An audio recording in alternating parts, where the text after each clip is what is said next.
Okay, welcome students for the second class of this session.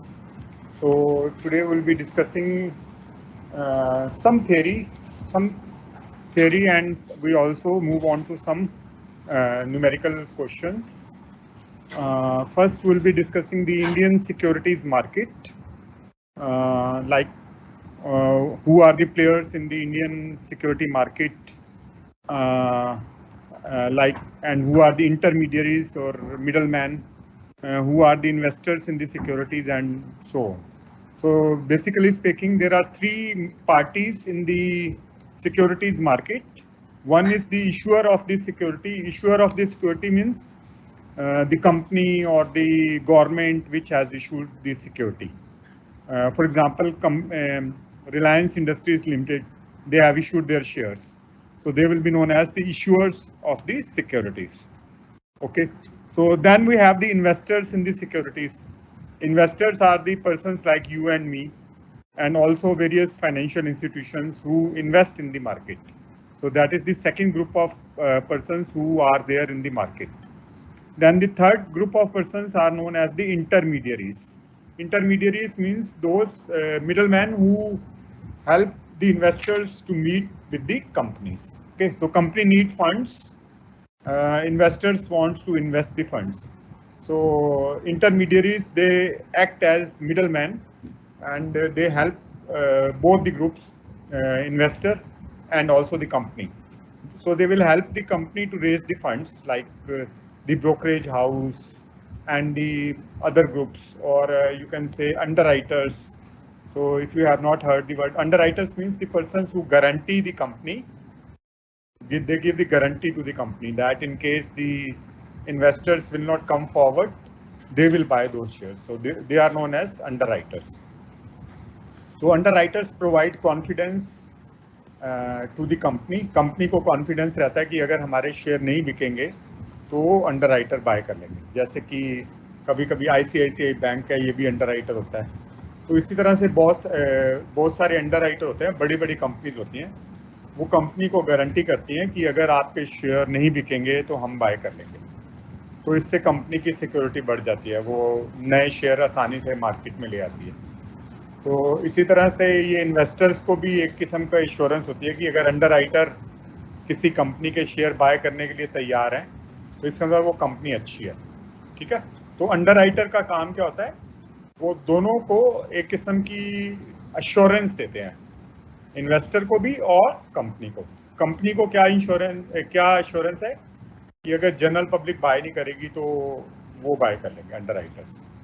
और investor को क्या assurance है, इन्वेस्टर को ये अश्योरेंस है कि अगर कोई इशू अंडरराइट हो रहा है तो इसका मतलब वो अच्छा इशू होगा, उसमें कंपनी, ये बड़ी बड़ी कंपनियां एक किस्म की गारंटी दे रहे हैं. ठीक है. तो नेक्स्ट चीज आ जाती है मार्केट सेगमेंट. कौन कौन से पार्ट होते हैं किसी मार्केट में. अगर आप सिक्योरिटी मार्केट की बात करें तो दो सेगमेंट है मेनली. कौन कौन से? दो segment. There are only two segments. One is the primary market. Primary market कल भी हमने थोड़ा बहुत डिस्कस किया था, मैं दोबारा से डिस्कस कर लेता हूँ. प्राइमरी मार्केट क्या होती है? जो नए शेयर कंपनी इशू करती है तो उसको हम प्राइमरी मार्केट बोलते हैं. जैसे अभी पिछले साल बहुत सारी कंपनी, रिकॉर्ड तोड़ नई कंपनियों ने अपने शेयर जारी किए थे. तो वो सबने कहाँ पे इशू किए थे? शेयर अपने प्राइमरी मार्केट में. अगर कोई कंपनी फर्स्ट टाइम, पहली बार अपने शेयर इशू करती है तो वो प्राइमरी मार्केट के अंदर आती है. ठीक है. तो primary market is the market for new shares, fresh shares. उसका जो प्राइस अभी हमें पता नहीं है, कंपनी एक डिस्कवरी करती है प्राइस की. तो पब्लिक इशू, आईपीओ भी इसको बोलते हैं, और प्राइवेट प्लेसमेंट भी हो सकते हैं. इसमें आईपीओ भी हो सकते हैं. आईपीओ यानी कि इनिशियल पब्लिक ऑफर. जब कंपनी पब्लिक को ऑफर करती है तो आपने भी नाम सुना होगा, आईपीओ आया है. आईपीओ आएगा क्या मतलब हुआ? इनिशियल पब्लिक ऑफर, यानी कि जो कंपनी पहली बार अपने शेयर इन्वेस्टर्स को बेचना चाहती है वो आईपीओ लाएगी. और दूसरा होता है प्राइवेट प्लेसमेंट. तो कई बार कंपनी को लगता है कि छोटे इन्वेस्टर शायद मेरे शेयर ना बाय करें, तो प्राइवेट पार्टी के साथ सीधा कॉन्टैक्ट करती है. बड़े बड़े जो इन्वेस्टर्स होते हैं उनको अपने शेयर बेच देती है, तो उसको बोलते हैं प्राइवेट प्लेसमेंट. तो प्राइमरी मार्केट दो तरह से नए शेयर आ सकते हैं। एक तो प्राइवेट प्लेसमेंट, जिसमें कंपनी डायरेक्टली बड़े बड़े जो निवेशक हैं उनको अपने शेयर बेचती है, उसको क्या बोलते हैं, उसको बोलते हैं प्राइवेट प्लेसमेंट। और दूसरा होता है आईपीओ, इनिशियल पब्लिक ऑफर, जिसमें कंपनी डायरेक्टली अपने शेयर इन्वेस्टर्स को बेचती है, आईपीओ, ठीक है। और दूसरी चीज होती है सेकेंडरी मार्केट। सेकेंडरी मार्केट वो वाले यानी कि ये पुराने शेयर्स की मार्केट है, ठीक है। सेकेंडरी मार्केट क्या है, पुराने शेयर्स या पुरानी सिक्योरिटीज की मार्केट है, जिसमें आप जो शेयर या डिबेंचर पहले ही इशू हो चुके हैं ऑलरेडी, उनकी ट्रेडिंग होती है, ठीक है। जैसे आप प्राइमरी इशू की बात, प्राइमरी मार्केट की बात करें तो नई कार की मार्केट, नई कार खरीदी आपने। और सेकेंडरी मार्केट की बात करें तो आप यूज्ड कार की बात कर रहे हैं, जो कार पहले ही किसी और ने खरीदी हुई थी, अब वो अपनी कार बेच रहे हैं। इसी तरह से सेकेंडरी मार्केट में जो शेयर पहले ही बाय या सेल किए जा चुके हैं, उनकी दोबारा से रीसेल हो रही है, तो उसको हम सेकेंडरी मार्केट बोलते हैं। तो सेकेंडरी मार्केट में बहुत सारी सब डिविजन्स हैं इसके। तो इसमें जैसे ओवर द काउंटर मार्केट होती है, ओटीसी, तो ये इनफॉर्मल है। ओवर द काउंटर इनफॉर्मल है, जैसे मैंने आपसे एक्स ने वाई से बाय कर ली शेयर इनडायरेक्टली, तो उसको ओटीसी बोलते हैं, ओवर द काउंटर। या फिर एक्सचेंज ट्रेडेड मार्केट भी होती है। एक्सचेंज ट्रेडेड मार्केट क्या होती है, जो एक्सचेंज के द्वारा आप बाय या सेल करते हैं। अगर आप बीएससी जाएंगे या एनएससी जाएंगे, Bombay stock exchange, NSC online trading होती है। आप अपनी कोटेशन डालेंगे कि मुझको ये वाले शेयर रिलायंस के 1000 शेयर खरीदने हैं, तो आप अपनी कोटेशन दे देते हैं, ऑफर दे देते हैं कि मैं इस रेट पे, अगर मान लीजिए मार्केट प्राइस चल रहा है 2500, तो आप लिखते हैं ठीक है मुझे 2490 में 1000 शेयर खरीदने हैं। अपनी ऑफर डाल दी आपने। अगर प्राइस उस दिन 2490 टच करेगा तो आपकी ट्रांजैक्शन क्लिक हो जाएगी, आप परचेज कर लेंगे। तो इसी तरह अगर प्राइस, तो इस तरह से आप करते हैं, तो ये इसको एक्सचेंज ट्रेडेड बोलते हैं। एक्सचेंज के द्वारा आप बाय या सेल कर रहे हैं, ठीक है। तो एक्सचेंज कौन कौन सी हो सकती है, बीएससी भी हो सकती है, बॉम्बे स्टॉक एक्सचेंज, और दूसरी NSC, national stock exchange. Bombay stock exchange है वो सबसे पुरानी एशिया की मार्केट है, और इसमें 5000 से ज़्यादा कंपनियां रजिस्टर्ड हैं। 5000 से ज़्यादा कंपनियों के शेयर आप बाय और सेल कर सकते हैं। You can buy and sell the shares of more than 5000 companies. ये सबसे बड़ी है in terms of number of companies listed.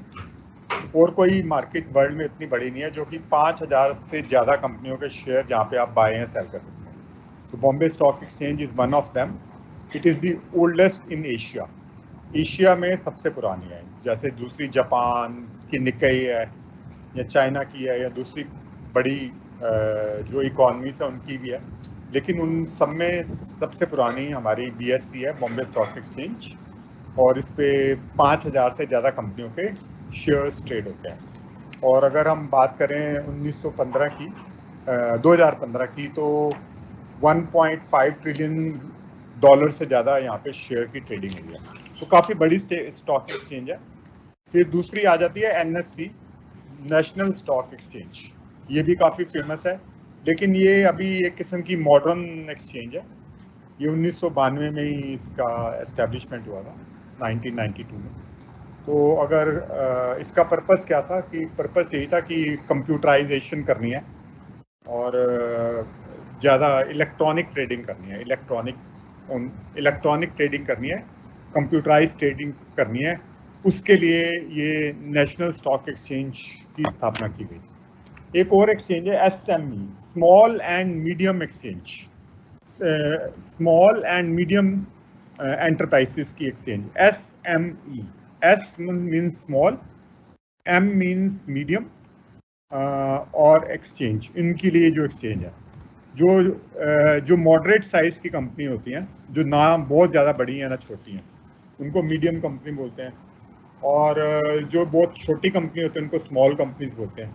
तो उनके लिए ये स्पेसिफिक एक्सचेंज है SME, small and medium companies exchange. यहाँ पे भी आप अपने शेयर, जिनकी टोटल कैपिटल कम होती है, वो अपने शेयर यहाँ पे बेच और खरीद सकते हैं, ठीक है। तो इसमें जो ट्रेडिंग ज़्यादातर ऑनलाइन होती है, आप अपना ऑर्डर प्लेस करते हैं, मैंने आपको बताया था। तो अगर आपका डीमैट अकाउंट है, उसके लिए आपका डीमैट अकाउंट होना जरूरी है। डीमैट अकाउंट यानी कि डीमेटीरियलाइज अकाउंट, उसके लिए आपको क्या चाहिए होता है? What do you need to open a demat account? You require your pan card चाहिए होता है, आधार कार्ड चाहिए होता है। उसके बाद आप किसी बैंक में बैंक से अपना जो डीमैट अकाउंट है वो लिंक करवा सकते हैं। जब भी आप बाय करेंगे तो आपके पैसे बैंक अकाउंट से डिडक्ट हो जाएंगे। Your money will be deducted from your bank account. और अगर आप सेल करेंगे तो आपके पैसे जो आपने जितने भी शेयर बेचे हैं वो सारे पैसे आपके अकाउंट में क्रेडिट हो जाएंगे। ठीक है, तो इस तरह से आप बाय एंड सेल करते हैं। You have to open a demat account. Demat account will be link with your bank account. Bank account कोई भी हो सकता है, सेविंग अकाउंट किसी भी बैंक में आप खोल लें और अपना जो डीमैट अकाउंट है उससे लिंक करवा लें। अगर आप आईसीआईसीआई में जैसे खोलते हैं तो आईसीआईसीआई बैंक में ही आपका अकाउंट होगा, और आईसीआईसीआई डायरेक्ट के थ्रू आप अपना अकाउंट खोल सकते हैं। You can open your account through ICICI direct. ठीक है, तो एक बच्चे का शायद फोन आ रहा है, जस्ट हेलो। हाँ जी, हाँ madam, busy busy busy class. हाँ जी, तो एक बच्चा ज्वाइन नहीं कर पा रहा, उसकी प्रॉब्लम है। द थिंग इज कि आपको अपना पासवर्ड वगैरह सही, अभी मेरी बात हुई है मैडम से,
बच्चे पासवर्ड वगैरह डालें और अपनी इंडिविजुअल मेल से ज्वाइन करने की कोशिश ना करें। जो पोर्टल है उसके थ्रू ही ज्वाइन हो सकता है, इंडिविजुअल मेल है उसके थ्रू आप ज्वाइन नहीं कर सकते। ठीक है, तो आपको ऑनलाइन ट्रेडिंग करनी है। ऑनलाइन ट्रेडिंग में आप ऑर्डर प्लेस करेंगे और आपके बैंक में से पैसे डिडक्ट हो जाएंगे और आपके खाते में जो शेयर क्रेडिट हो जाएंगे अगर आपने बाय किया तो। अगर आपने सेल किया तो आपके खाते से शेयर कम हो जाएंगे। Your shares will be deducted from your online account and money will be credited in your account, और जो पैसा है आपके अकाउंट में आ जाता है। एक और चीज होती है स्टॉक इंडेक्स। जैसे आप देखते हैं ना निफ्टी इंडेक्स कितने परसेंट ऊपर गया या नीचे गया, तो वो भी एक बहुत महत्वपूर्ण रोल प्ले करता है किसी भी इकोनॉमी में, जो इंडेक्स होता है इसको। और बहुत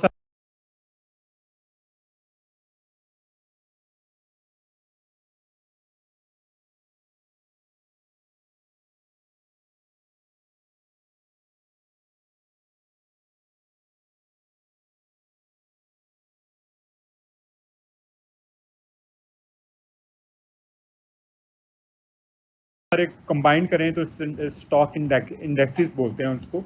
तो इसका पर्पस क्या होता है कि वो हमें ये बताता है कि जनरली शेयर किधर जा रहे हैं, ऊपर जा रहे हैं कि नीचे जा रहे हैं। जैसे अगर आपका कल 20,000 था और आज 20,500 हुआ तो हम कहेंगे कि 500 पॉइंट ऊपर चला गया, और यानी कि 0.25 उसमें इंक्रीज हो गया। तो इसका मतलब ये है कि वो कॉन्फिडेंस दिखाता है जनरल पब्लिक का कि किस डायरेक्शन में शेयर प्राइस मूव कर रहे हैं। आप एक इंडेक्स देखकर उसको देख सकते हैं। तो 3 प्रोमिनेंट इंडेक्सेस हैं। पहला है बीएससी सेंसेक्स। तो सेंसेक्स सबसे पुराना इंडेक्स है। ये 30 जो देश की सबसे बड़ी और नामी कंपनी है उनको मिला के बनता है बीएससी इंडेक्स। ठीक है, तो इसमें 30 हालांकि बीएससी में 5000 कंपनियों से ज्यादा रजिस्टर्ड है, लेकिन उन सबको नहीं लिया जाएगा बीएससी इंडेक्स में। सिर्फ 30 जो बड़ी कंपनियां जिनका कैपिटलाइजेशन बहुत ज्यादा है, यानी कि जिनकी पूंजी बहुत ज्यादा है, उसी को ही बीएससी इंडेक्स में शामिल किया जाता है। तो उसका जो इंडेक्स है वो डेली ऊपर नीचे होता रहता है, उनका जो एवरेज लेते हैं सब कंपनियों का मिलाकर, कभी ये इंडेक्स ऊपर चला जाता है, कभी ये नीचे चला जाता है। तो ये डायरेक्शन बताता है कि किस डायरेक्शन में हमारी कंपनी जा रही है या हमारी गवर्नमेंट जा रही है। और दूसरा अच्छा इंडेक्स है सीएनएक्स निफ्टी। निफ्टी यानी कि 50 कंपनियों का इंडेक्स है। इसमें और एक्स्ट्रा 20 कंपनियां भी ऐड हो गई हैं, और ये भी ब्रॉड, इसमें कुछ मिडल लेवल की कंपनीज भी हैं जिनका की कैपिटलाइजेशन इतना ज्यादा नहीं है, उसको भी इंक्लूड किया जाता है। तो ये एक ब्रॉडर इंडेक्स है as compare to this Sensex की जो रेंज है वो कम है, वो लिमिटेड है टॉप 30 कंपनीज। एंड जो सीएनएक्स निफ्टी है वो 50 कंपनियों से मिलकर बनते हैं, ठीक है। देन एक और है ऐसे ग्रीन एक्स है, एक नया बना है ग्रीन एक्स, 22 फरवरी 2012 को मिला। तो ये इंक्लूसिव मार्केट है, based promotion of energy efficient practices amongst the largest business. जो ग्रीन एक्स इंडेक्स का मतलब है जो एनर्जी एफिशिएंट कंपनीज हैं उनको मिलाकर है। तो 3 इंडेक्सेस मेन मैंने आपको बताया। एक तो बताया है आपको बीएससी सेंसेक्स, वो 30 कंपनियां टॉप। दूसरी एनएससी निफ्टी जो 50 कंपनियां बड़ी बड़ी उनको मिला के बना। और एक है बीएससी ग्रीन एक्स का मतलब है जो एनर्जी एफिशिएंट कंपनीज है उनको मिलाकर ये इंडेक्स बना, ठीक है। तो आपको इंफॉर्मेशन कहाँ से मिलती है कि कहाँ पे आप इन्वेस्ट करें या ना करें, नेक्स्ट चीज हम ये डिस्कस करेंगे, सोर्सेज ऑफ फाइनेंशियल इंफॉर्मेशन। आप अपना डिसीजन जब लेंगे तो किसी इंफॉर्मेशन के बेस के ऊपर लेंगे।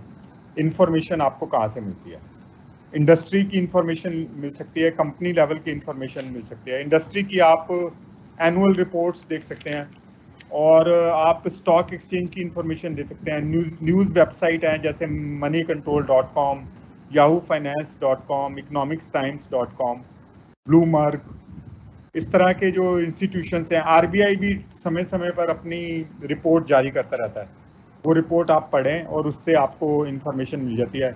सेबी भी कई तरह की guidelines, securities and exchange board of India, वो भी गाइडलाइंस भेजता रहता है, वो आप पढ़ें।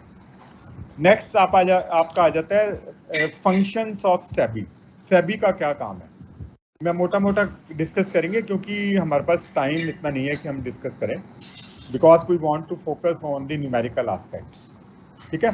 तो सेबी का क्या रोल है, securities and exchange board of India. तो इसका जो मेन रोल ये है, protection of the investors interest, यानी कि जो इन्वेस्टर्स होते हैं उनका नुकसान ना हो जाए बहुत ज़्यादा, और उनको अनफेयर प्रैक्टिसेस से बचाना है, उनको गलत नीतियों से बचाना है। कंपनियां कई बार क्या होती है, शेयरधारियों जो नए इन्वेस्टर्स होते हैं उनको मतलब ड्यूप कर सकती हैं, उनके पैसों का मिस यूज कर सकती हैं। तो इसको प्रिवेंट करने के लिए सेबी समय समय पर अपना गाइडलाइंस इशू करता है। तो SEBI securities and exchange board of India ये बहुत एक गवर्निंग का काम करता है, गवर्निंग बॉडी की तरह काम करता है। ये गाइड करता है इन्वेस्टर्स को भी और कंपनी को भी, और इन्वेस्टर्स के जो इंटरेस्ट हैं उनको प्रोटेक्ट करने की कोशिश करता है। It tries to protect the interest of the investors so that the companies should not misuse the funds of the investors. Investors के पैसों का गलत इस्तेमाल ना करें।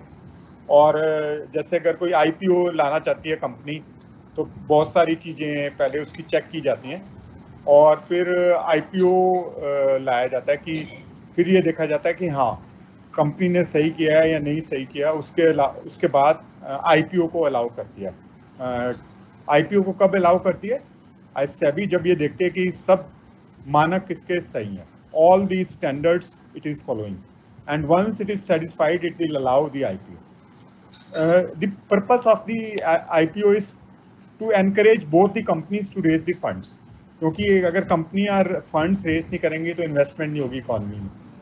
कंपनी में अगर कंट्री में इन्वेस्टमेंट नहीं होगी तो इकोनॉमिक ग्रोथ स्लो डाउन हो जाएगा, ये नहीं चाहती गवर्नमेंट भी नहीं ये चाहती और सेबी भी ये नहीं चाहती। दूसरी बात है कि ज्यादा पैसा इकट्ठा करने के चक्कर में कहीं ये ना हो कि इन्वेस्टर्स का नुकसान हो जाए। तो इन्वेस्टर्स का जो इंटरेस्ट है उसको भी प्रोटेक्ट करना है। The interest of the investors are also to be protected, तो this will be taken care by SEBI. ठीक है, तो सेबी ये सब अपना रोल प्ले करती है। और कुछ और नई चीजें जैसे ऐड हुई हैं सेबी द्वारा, एक तो डीमेटीरियलाइजेशन। डीमेटीरियलाइजेशन, पहले शेयर अगर आप बाय करते थे तो आपको शेयर सर्टिफिकेट मिलता था, तो उसकी कई प्रॉब्लम हो जाती थी, जैसे वो फट गया, it may gate torn, it may gate misplaced, कई बार सिग्नेचर्स हैं वो मैच नहीं करते थे। जैसे आपने शेयर बाय किए तो शेयर सर्टिफिकेट आपने साइन किए, वो साइन अब मिसपैच हो गए, तो अब आप अपने शेयर नहीं बेच पाएंगे। तो ये बड़ी सारी प्रॉब्लम आती थी।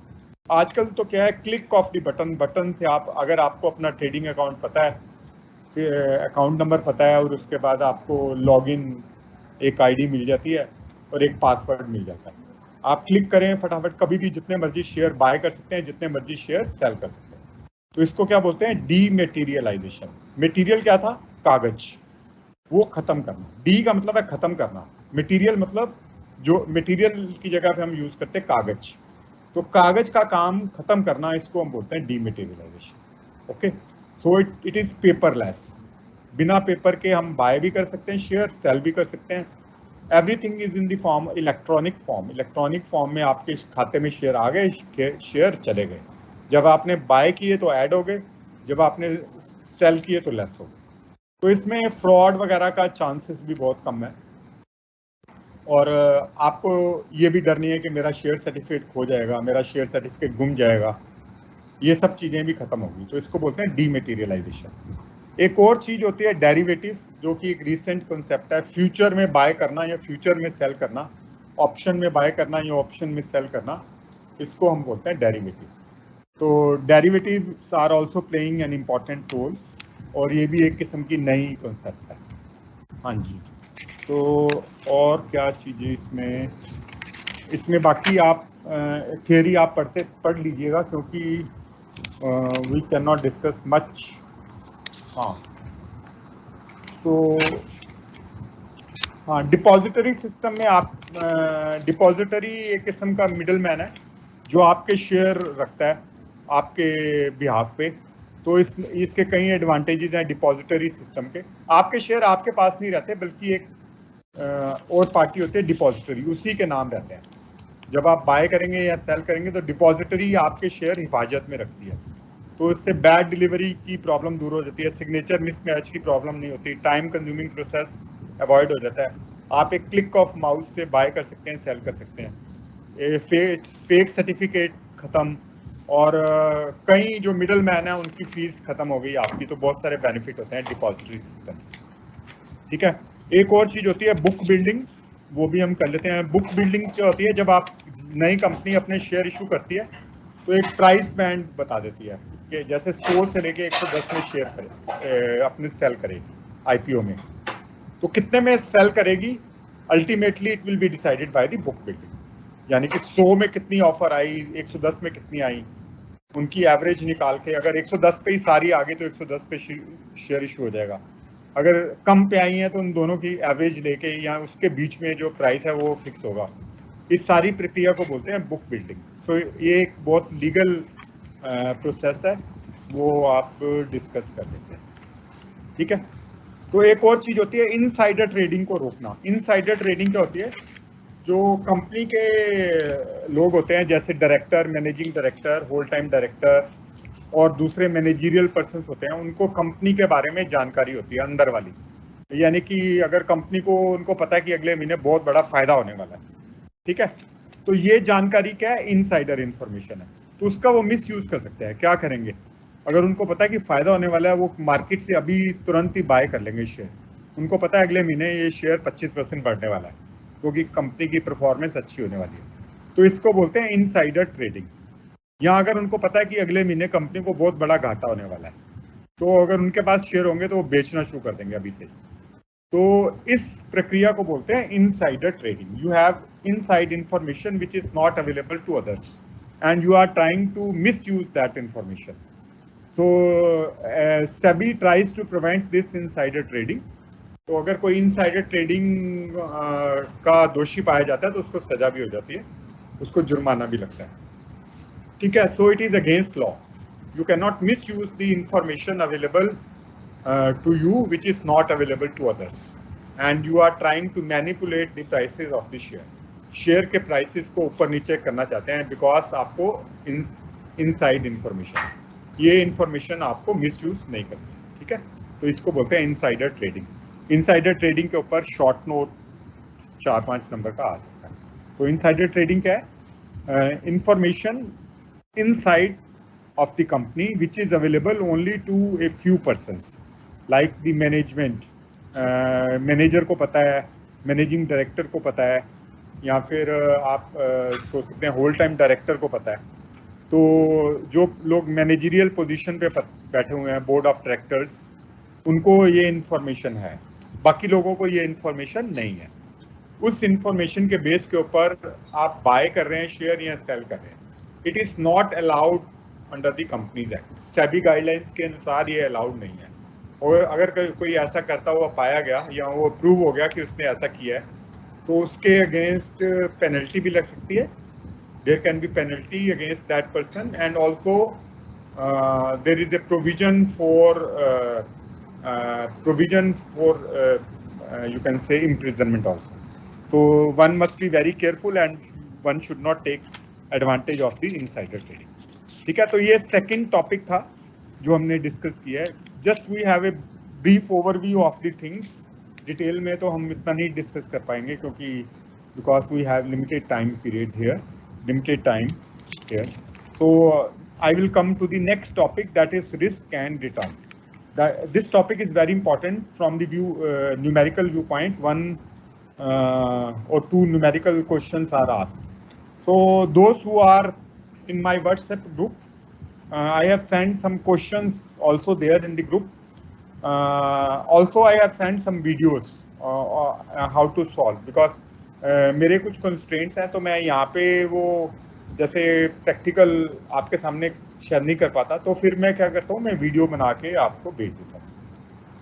तो वीडियो मैंने वो ग्रुप में भेजी हुई है. अगर if anyone of you is not a part of that group, please send me the information, I will add you in that group, ठीक है.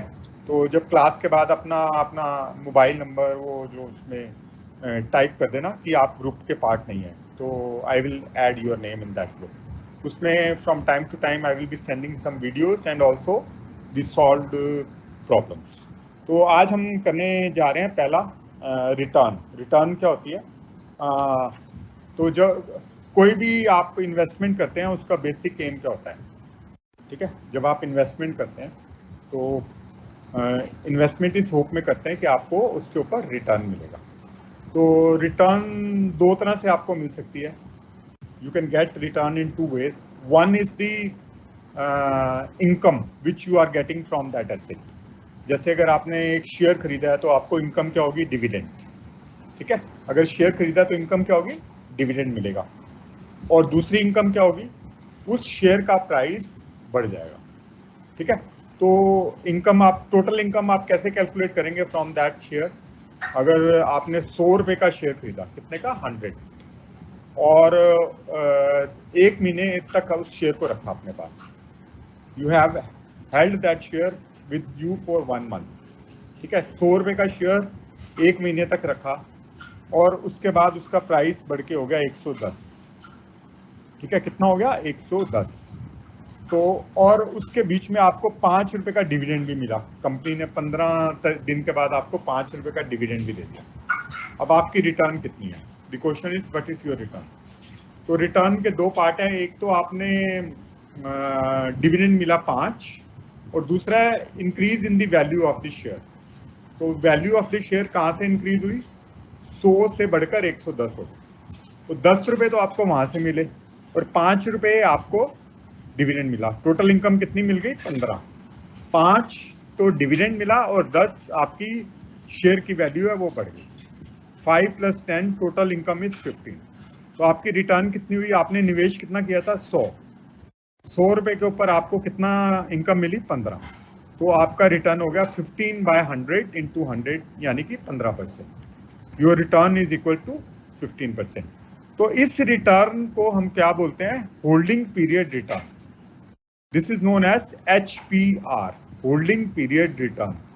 1 महीने तक जो आपने रिटर्न आपने कमाई उसको बोलते हैं HPR। तो HPR 1 महीने के लिए भी हो सकता है, 6 महीने के लिए भी हो सकता है, 1 साल के लिए भी हो सकता है और 5 साल के लिए भी हो सकता है। तो HPR पहली तरह की इनकम है जो नॉर्मली एग्जाम में कैलकुलेट करने के लिए आ जाती है, HPR। तो दूसरा एग्जांपल, अगर आपने एक शेयर 100 रुपए का खरीदा और 3 साल के बाद उसको 120 रुपए में बेचा, ठीक है? 100 रुपए का शेयर खरीदा और 3 साल तक आपने अपने पास रखा। कंपनी ने इस बीच में कोई इनकम नहीं दी, कोई डिविडेंड नहीं पे किया, ठीक है? शेयर कितने का था? 100। तो कितने टाइम तक आपने रखा? 3 साल। और उस शेयर की वैल्यू 3 साल के बाद क्या हो गई? 120। तो HPR कैलकुलेट करने के लिए कहा। तो सिंपल है, 120 price at the end. Price at the end कितना है? 120। और प्राइस एट द बिगिनिंग कितना है? 100। तो कितनी इनकम मिली? 20 divided by price at the beginning. नीचे हम प्राइस एट द बिगिनिंग रखेंगे तो ये हमारा रिटर्न आ जाएगा 20%। तो इसमें जब हम HPR कैलकुलेट करते हैं तो ओवरऑल रिटर्न कैलकुलेट करते हैं, इसमें पीरियड इतना इंपॉर्टेंट नहीं होता और यही इसकी सबसे बड़ी कमी है। This is the biggest shortcoming of HPR। एक बंदे ने 1 महीना शेयर रखा, 100 का था 120 का हो गया और उसको 20% रिटर्न मिल गई। एक बंदे ने 3 साल रखा और उसको 100 का शेयर 120 का हुआ, उसकी भी रिटर्न 20% है। तो HPR ये बताएगा कि दोनों की रिटर्न 20% है। Okay, it will tell you that the HPR is in both cases is 20%. तो ये कोई अच्छी बात नहीं है, it's not good. So this is the limitations of the HPR, that it does not tell us for how much period this return is. Actual return तो वही होते हैं ना जो पीरियड को भी और टाइम को भी ध्यान में रखें। तो HPR टाइम को ध्यान में नहीं रखता, ये सिर्फ एक ओवरऑल रिटर्न बताता है, ठीक है? तो पहली चीज हो गई HPR। HPR कैसे कैलकुलेट करेंगे? HPR कैलकुलेट करेंगे फॉर्मूले से, डिविडेंड या इनकम। दो तरह की हमें इनकम मिलती है किसी भी शेयर से, एक तो डिविडेंड होता है और दूसरा क्या होता है? इनकम होती है। डी क्या हो गया? इनकम। एक P1 minus P0 divided by P0। मैं अभी आपको दिखाता हूँ। हाँ जी, ये क्या है? D plus P1 minus P0, D plus P1 minus P0 divided by P0। तो D क्या है? जो इनकम आपने रिसीव किया। P1 क्या है? Price at the end. P0 क्या है? Price at the beginning divided by P0। तो अभी अगर मान लीजिए मैं एक एग्जांपल देता हूँ, एक जो शेयर है वो 100 का खरीदा हमने 1 महीना पहले और 1 महीने के बाद उसका प्राइस हो गया 110 और उसने 2 रुपए का डिविडेंड दिया, उस शेयर ने 2 रुपए का डिविडेंड दिया। तो HPR कितनी है? What is the HPR? ठीक है, 100 का शेयर खरीदा, कितने का शेयर खरीदा? 100, और 1 महीने के बाद उसका रेट कितना हो गया? 110, 110, और 2 रुपए का हमें डिविडेंड मिला, 2 रुपीज डिविडेंड हमने उस दौरान हमें मिला। कैलकुलेट HPR, क्वेश्चन कह रहा है कैलकुलेट HPR। तो HPR कैसे कैलकुलेट करेंगे? डी की जगह क्या रखेंगे? 2, और P1 कितना है? Price at the end 110, price at the beginning 100, ठीक है? 2 प्लस 110 माइनस 100, तो यानी कि ये 10 हो जाएगा। तो 2 प्लस 10 12, नीचे कितना आ जाएगा? 100। तो 12/100 इंटू 100, 12% आ जाएगा। तो मैं इसको करके दिखाता हूँ। 2 प्लस 110 माइनस 100 डिवाइडेड बाय 100, तो ये इंटू 100, तो ये HPR आ जाएगा 12/100 गुना 100, 12%। तो HPR हमारा आ गया 12%। कैसे कैलकुलेट किया है? Yes, in this case the P1 is 110, P1 is 110, P0 is 100 और डिविडेंड कितना मिला 2 रुपये और प्राइस शुरू में कितना था 100 into 100, तो ये आ जाएगा 12%। तो this is known as HPR, holding period return. ठीक है, तो इसमें टाइम इतना इंपॉर्टेंट नहीं है, साल के लिए भी यही हो सकता है, 3 मंथ्स के लिए भी यही हो सकता है और 12 मंथ के लिए भी यही हो सकता है। तो इसलिए ये कोई एक्यूरेट रिजल्ट हमें नहीं बताता, बस यही बताता है कि इतने पीरियड में हमें इतना रिटर्न मिला, दैट्स ऑल। लेकिन हम ज़्यादातर जो इंटरेस्टेड होते हैं वो एनुअलाइज रिटर्न में होते हैं। जो रियल रिटर्न होते हैं वो एनुअलाइज रिटर्न होते हैं, यानी कि एनुअलाइज रिटर्न का मतलब होता है सालाना रिटर्न कितनी मिली है। ठीक है, that is the real indicator of the return.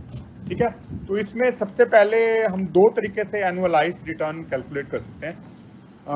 एक तो हम यूज कर सकते हैं arithmetic mean.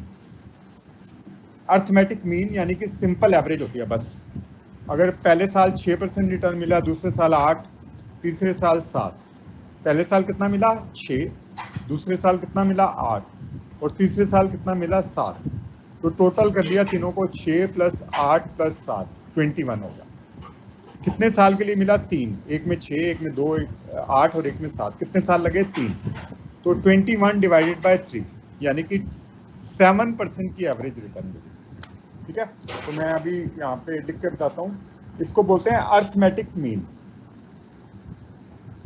Arithmetic mean, arithmetic mean is nothing but simple average. ये क्या है? सिंपल एवरेज है। तो इसमें जो रिटर्न मिली है N1 + N2 + NN divided by NN। ठीक है, पहले पीरियड में जो भी इसको डॉट डॉट डॉट कर देंगे, इसको आगे जितना मर्जी आप एक्सटेंड कर सकते हैं, N1 + N2 + N3 N4 जितने भी साल हैं आप ले सकते हैं, उन तीनों को नंबर ऑफ ईयर से डिवाइड कर देंगे तो ये आपकी अर्थमेटिक मीन निकल जाएगी।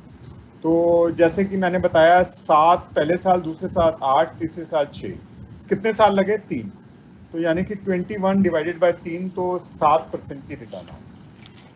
तो सिंपल है, कोई इसमें ज़्यादा प्रॉब्लम नहीं है। पहले साल 7 मिली, दूसरे साल 8, तीसरे साल 6, तो ये हो गई 7 + 8 + 6 यानी कि 21 डिवाइडेड बाय 3, तो कितने परसेंट रिटर्न मिली हमें? 21 डिवाइडेड बाय 3 7% की रिटर्न मिली। तो ये इसको बोलते हैं अर्थमेटिक मीन। लेकिन ये कई बार गलत आंसर भी दे देती है। जैसे अर्थमेटिक मीन से कई बार हमारा जो आंसर होता है वो गलत निकल जाता है। जैसे अगर किसी आपने 100 रुपये का शेयर लिया, पहले साल आपको 20% रिटर्न मिली, 25%, और अगले साल ये 20% कम हो गया, तो आपकी रिटर्न कितनी है? एवरेज रिटर्न पहले साल कितनी रिटर्न मिली? 25, और दूसरे साल -20 की return milli.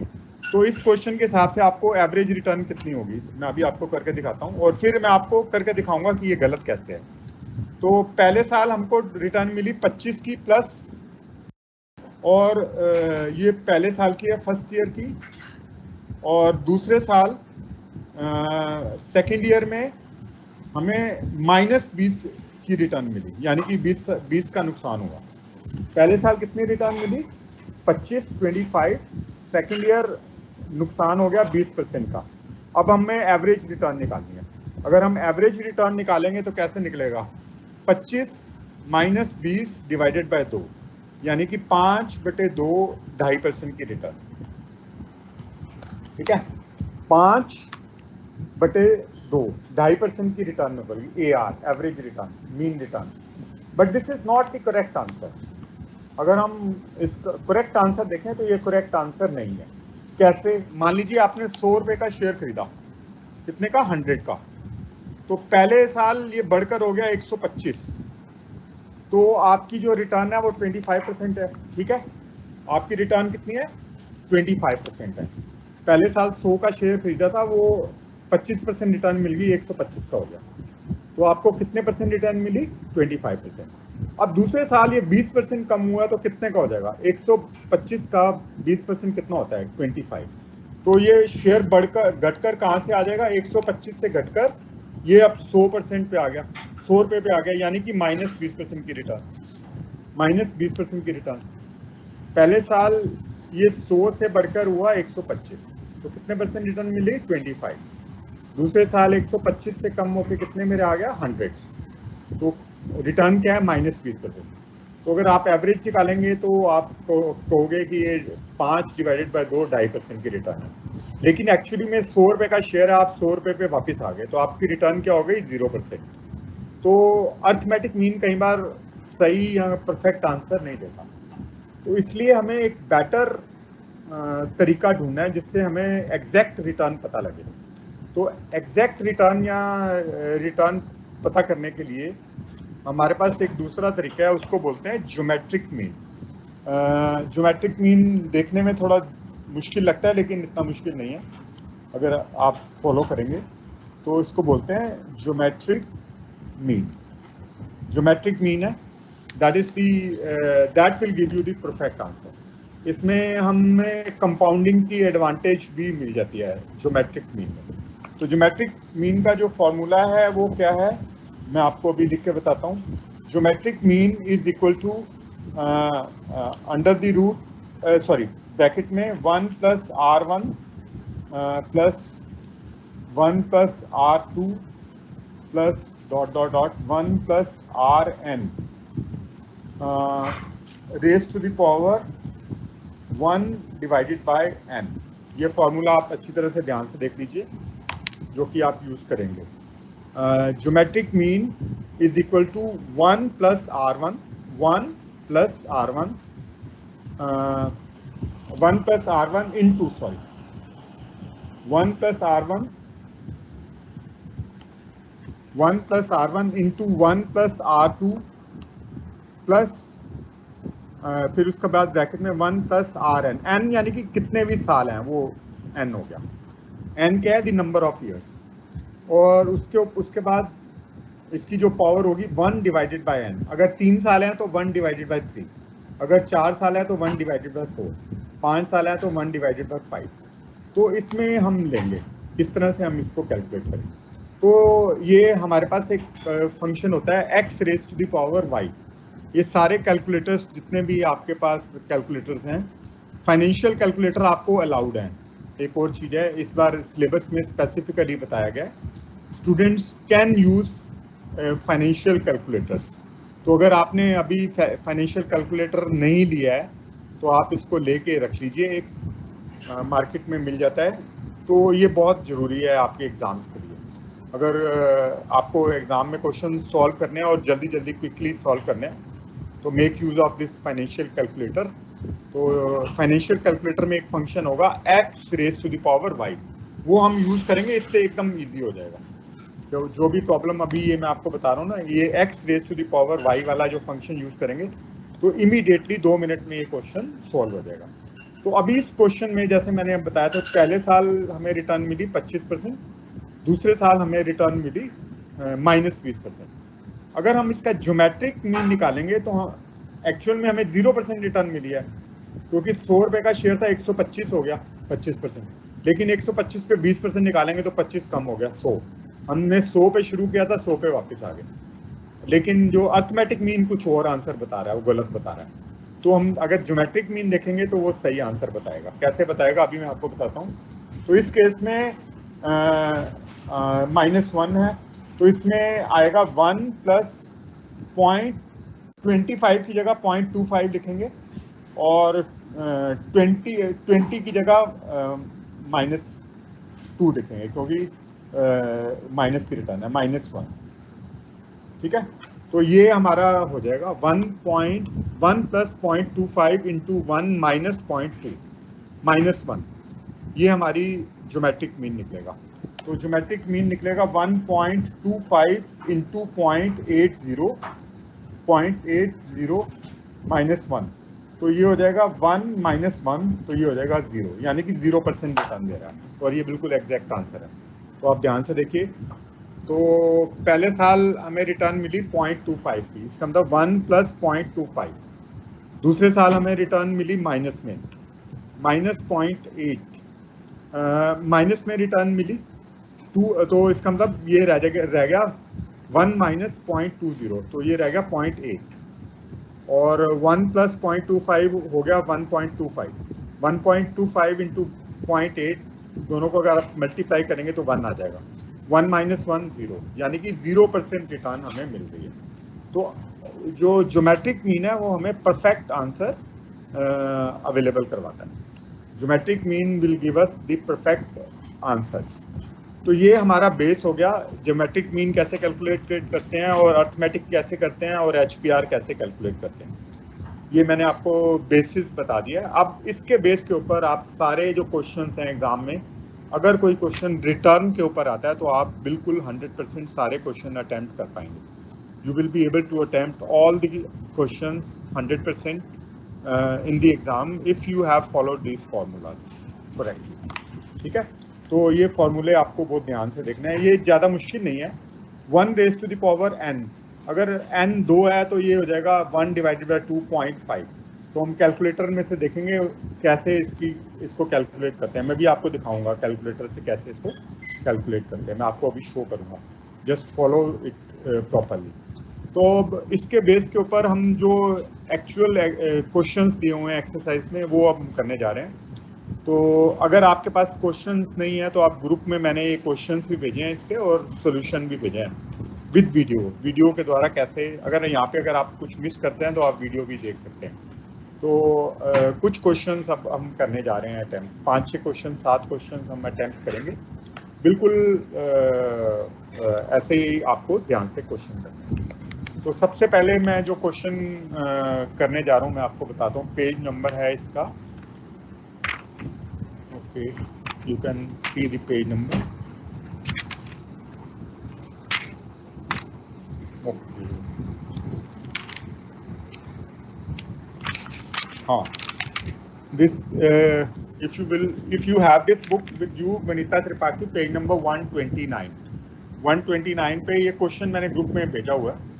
You can have a look at this question. इस क्वेश्चन में क्या है, an investor wants to invest in a zero coupon bond with face value of 1000. 3 different maturity periods are available at the given below. तीन उसके पास option है। 3 option क्या है कि इन तीनों में से वो किसी एक में इन्वेस्ट करना चाहता है। तो एक शेयर का नाम है P, दूसरे का नाम है Q, तीसरे का नाम है R, ठीक है।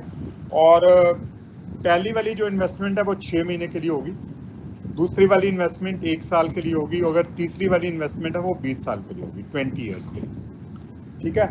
तो वो कितने का मिल रहा है? पहला वाला 900 का मिल रहा है मार्केट में, 960 रुपए का, 960 रुपए की शेयर मिल रहा है। वो 6 महीने के बाद बढ़कर उसकी वैल्यू हो जाएगी 1000।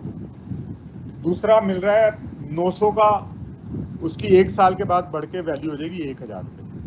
और तीसरा है 320 का मिल रहा है, लेकिन वो 20 साल के बाद उसकी वैल्यू हो जाएगी 1000। अब तीनों में से किस में इन्वेस्ट करना चाहिए? पहला है आप आज बाय करें, 6 महीने के बाद, आज 960 का बाय करेंगे तो आपको 6 महीने के बाद कितने मिल जाएंगे? 1000। दूसरा है आप 900 इन्वेस्ट करें, 1 साल के बाद आपको 1000 मिलेगा। और तीसरा है 320 इन्वेस्ट करें, और 320 अगर आप इन्वेस्ट करेंगे तो 1 साल के बाद आपको 1000 रुपये मिलेगा। Which of these 3 investment is better? इन तीनों में से कौन सी इन्वेस्टमेंट बेटर है? तो इसमें हमको 2 चीज़ें कैलकुलेट करनी है, एक तो HPR, होल्डिंग पीरियड रिटर्न, और दूसरी चीज़ जो हमको कैलकुलेट करनी है वो है एवरेज रिटर्न। तो मैं आपको मैंने ये किया हुआ क्वेश्चन मैं करके दिखाता हूँ। ओके, 2 चीज़ें कैलकुलेट करनी है आपको, HPR और दूसरा आपको कैलकुलेट करना है इसमें होल्डिंग पीरियड रिटर्न। हाँ, तो अगर हम 900 वाला बाय करते हैं, पहला अगर हम 900 वाला बाय करते हैं तो इसका जो फॉर्मूला है वो अलग है। फॉर्मूला क्या है? दी current price divided by current price कितना है 1000, लेटेस्ट प्राइस कितना है, यानी कि मेच्योरिटी पे प्राइस कितना है 1000, मेच्योरिटी पे प्राइस है 1000, मेच्योरिटी वैल्यू है 1000, फाइनल वैल्यू कितनी है 1000, और परचेज प्राइस कितना था 900, 1000 डिवाइडेड बाय 900, इसका फॉर्मूला आप लिख लें। फॉर्मूला आपको मैं ये बताता हूँ, the formula is final value ऊपर दिया हुआ देखिए, final value divided by purchase price, final value divided by purchase price raise to the power 1/n, 1 divided by n -1 final value. तो अगर 1 साल के लिए बाय किया उसने तो फाइनल वैल्यू कितनी है 1000, फाइनल वैल्यू दी हुई है 1000, ठीक है, फाइनल वैल्यू दी हुई है 1000, और परचेज प्राइस कितने का था 900, 1000 डिवाइडेड बाय 900 कितना हो जाएगा, raise to the power 1 divided by n, time कितना है 1 साल, तो n भी 1 हो जाएगा, 1 डिवाइडेड बाय 1 को किसी चीज़ से डिवाइड करेंगे तो 1 ही रहेगा वो, तो इसका मतलब वो ऊपर वाली जो पावर है उसका कोई यूज़ नहीं हो रहा। तो 1000 डिवाइडेड बाय 900 -1, ये आ जाएगा 1.1 4 बार इसको रिपीट करते जाओ, जितनी बार मर्जी 111 आता जाएगा। 1000 को 900 से अगर आप डिवाइड करेंगे तो 11.11 सॉरी 1.111, उसमें से -1 किया तो आ गया 0.11, तो यानी कि इस सिक्योरिटी पे जो हमें रिटर्न मिल रहा है एनुअलाइज, वो मिल रहा है 11.11 रिटर्न मिल रहा है एनुअलाइज रिटर्न इज 11.11, ठीक है, और होल्डिंग पीरियड रिटर्न भी 11.11 है, इसमें कोई फर्क नहीं है होल्डिंग पीरियड रिटर्न और उसमें, ठीक है। लेकिन अगर हम क्योंकि हम इसका ज्योमेट्रिक मीन कैलकुलेट करेंगे, ठीक है, अब मान लीजिए अगर वो एसेट आपने खरीदी है 1000 रुपये में, अगर आपने एसेट खरीदी है 320 में 20 साल के लिए, तब उसका एनुअलाइज रिटर्न कितना होगा, फाइनल वैल्यू कितनी है 1000, अगर आप 300 की बाय करेंगे 20 साल के बाद आपको कितना मिलेगा, what is the amount you will be getting after 20 years, 20 years के बाद आपको जो अमाउंट मिलने वाला है दैट इज इक्वल टू 1000, कितना अमाउंट मिलेगा 1000, अभी आप कितने की बाय कर रहे हैं 320 की, तो final value is 1000 divided by purchase price, 1000 divided by 320, कितना इसका ये निकल जाएगा 3.125, और उसके ऊपर पावर आ जाएगी 1 डिवाइडेड बाय 20, क्योंकि 20 साल के लिए ना n 1 डिवाइडेड बाय n कितना है 20 है, 1 डिवाइडेड बाय 20 कितना हो जाएगा 0.05, 1 divided by 20 will be equal to 0.05, तो अब अगर आप 3.125 की पावर 0.05 करें तो हमको कौन सा फंक्शन यूज़ करना है, कैलकुलेटर में यूज़ करना है function x raise to the power y, मैं आपको करके दिखाता हूँ कैसे होता है x raise to the power y, आप बड़े ध्यान से देखिए, टूल्स में जाएंगे हम, ये कैलकुलेटर के द्वारा ही होगा, टूल्स में हम गए और कैलकुलेटर वाला फंक्शन हमने यूज़ किया, कैलकुलेटर निकालेंगे और यहाँ पे एक फंक्शन होता है, ठीक है, और इसको मैंने दबाया, ये स्क्रीन अब आपके सामने आ गई, I hope it is visible, ठीक है, तो स्क्रीन जब सामने आएगी x raise to the power y, x raise to the power y वाला ये कोने में दिया हुआ है x raise to the power y, तो x की जगह पे हम फिगर लिखेंगे 3.125 और पावर की जगह पे हम लिखेंगे ये वाला फंक्शन हमने रेज कर दिया x.5 0.05, ये देखिए 3.125 रेज टू द पावर 0.05, क्योंकि एक को अगर आप 20 से डिवाइड करेंगे तो 0.05 आता है, एक को अगर आप 20 से डिवाइड करेंगे तो कितना आता है 0.05, तो ये हमें मिल जाएगी फिगर 1.058, क्या फिगर मिल जाएगी? 1.058, ये फिगर मिल जाएगी 1.058। ठीक है, अगर हम एक में से लेस करेंगे, या आप दोबारा देख लीजिए 1.058, तो ये दोबारा मैंने कैलकुलेट किया है 1.058। एक में से लेस करेंगे, इसमें से 1 लेस करेंगे, 1 माइनस 0.058 माइनस 1, तो ये आ जाएगा 0.058,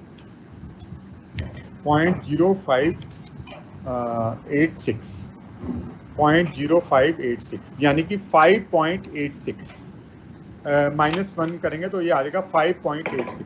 तो एनुअलाइज रिटर्न कितनी है? 5.86 है। इसकी एनुअलाइज रिटर्न कितनी होगी? 5.86। और पहले वाले बॉन्ड की कितनी थी? 11.11। अब इसकी निकली है 5.86। अब तीसरे वाले की भी निकाल के देख लेते हैं।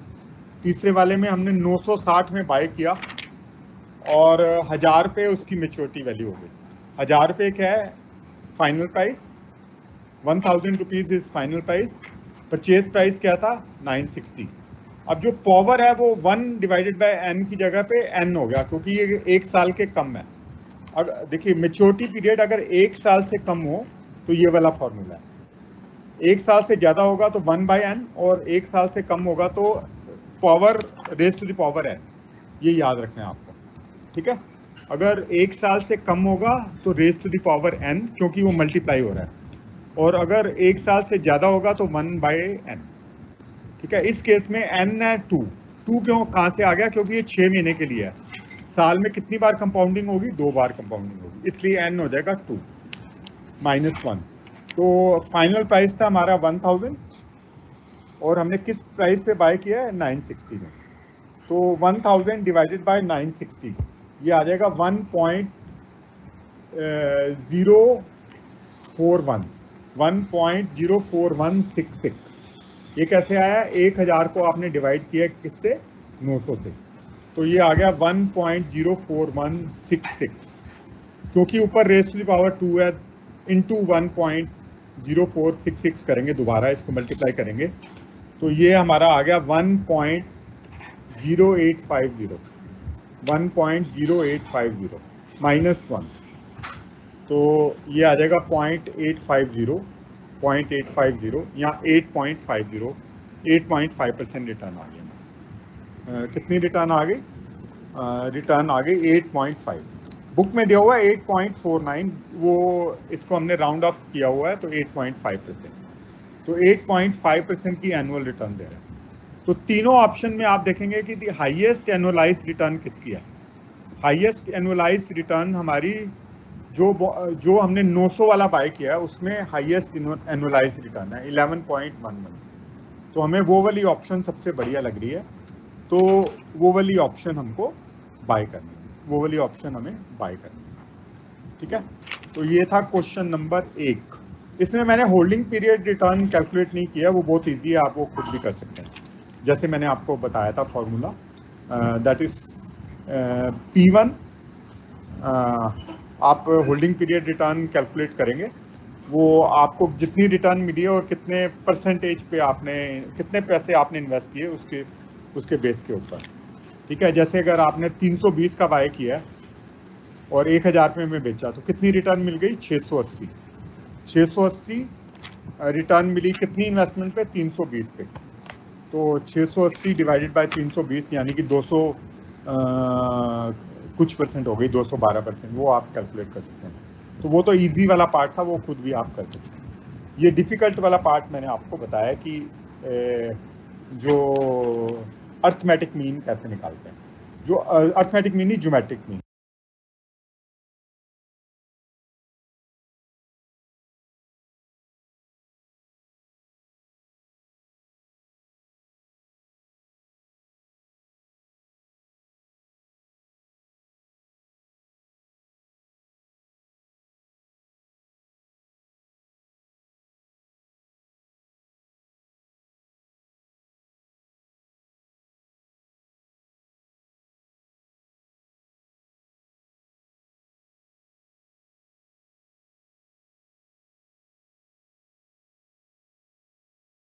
ज्योमेट्रिक मीन ही मेन है, एग्जाम में भी इसके क्वेश्चन आने के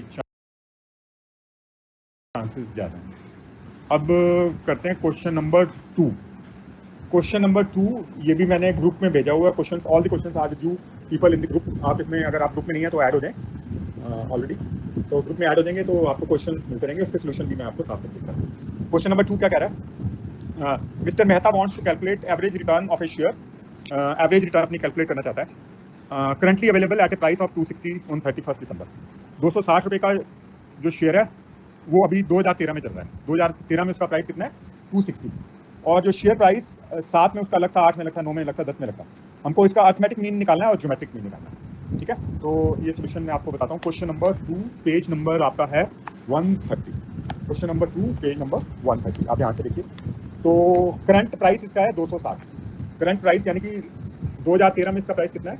260। और 2007 में इसका प्राइस कितना था? 100। ये क्वेश्चन को ध्यान से समझिए। 2007 में इसका प्राइस कितना था? 100। आज इसका प्राइस कितना है? यानी कि 2013 में इसका प्राइस है 260। तो कितने साल लगे इसको? 7, 8, ठीक है, 7, 8, 9, 10, 11, 12, 13, 1, 2, 3, 4, 5, 6, 7। तो प्राइस को 100 से बढ़कर कितने तक पहुंच गए? 260। कितने साल लगे? आप आंसर दोगे जी 7 साल लगे। नहीं, ये लगे 6 साल। एक आप बेस लेंगे, जो 2007 है वो बेस है, उसको आप इंक्लूड नहीं करेंगे, वी विल नॉट इंक्लूड। तो बाकी कितने साल बच गए? 1, 2, 3, 4, 5, 6। तो ये जो एवरेज निकलेगी वो 6 साल की निकलेगी। अगर आपने 7 साल की एवरेज निकाल दी तो आंसर गलत हो जाएगा, क्योंकि 1 is to be taken as base. एक साल, 7 में से एक साल जो बच गया ना वो बेस ही है, उसको आप इंक्लूड नहीं करेंगे। 7 को इंक्लूड नहीं करेंगे। बाकी इंक्लूड किसको करेंगे? 8, 9, 10, 11, 12, 13। ये साल हमने इंक्लूड करना। कौन सा साल इंक्लूड नहीं करना? ये वाला इंक्लूड नहीं करना। ठीक है, तो ये प्राइस बढ़ के पहले 100 था, बढ़ के कितना हो गया? 100, बढ़ के प्राइस हो गया 125, फिर कम हो गया 118 रह गया, फिर बढ़ गया 130 हो गया, फिर बढ़ गया, फिर कम हो गया 120, और फिर बढ़ गया 140, फिर 140 से बढ़कर हो गया 260। अब हमको एवरेज रिटर्न कैलकुलेट करना है। What we have to do, we have to calculate the average return. तो एवरेज रिटर्न हम दो तरह से कैलकुलेट करेंगे as per the question. One is the arithmetic mean. Arithmetic mean यानी कि सिंपल एवरेज से कैलकुलेट करेंगे, और दूसरा हमको ज्योमेट्रिक मीन निकालना है। ज्योमेट्रिक मीन यानी कि average return using the geometric mean. तो पहले वाले 2 पार्ट हैं इसमें, एक पार्ट में डिविडेंड भी मिल रहा है 2 रुपये का, और दूसरे पार्ट में डिविडेंड नहीं मिल रहा। तो मैं वो वाला क्वेश्चन कर रहा हूँ जिसमें डिविडेंड नहीं मिल रहा। तो आप बाद में उसको अपने तरीके से कर लेना जब डिविडेंड मिल रहा है 2 रुपये, और आपको अपना आंसर चेक करना है।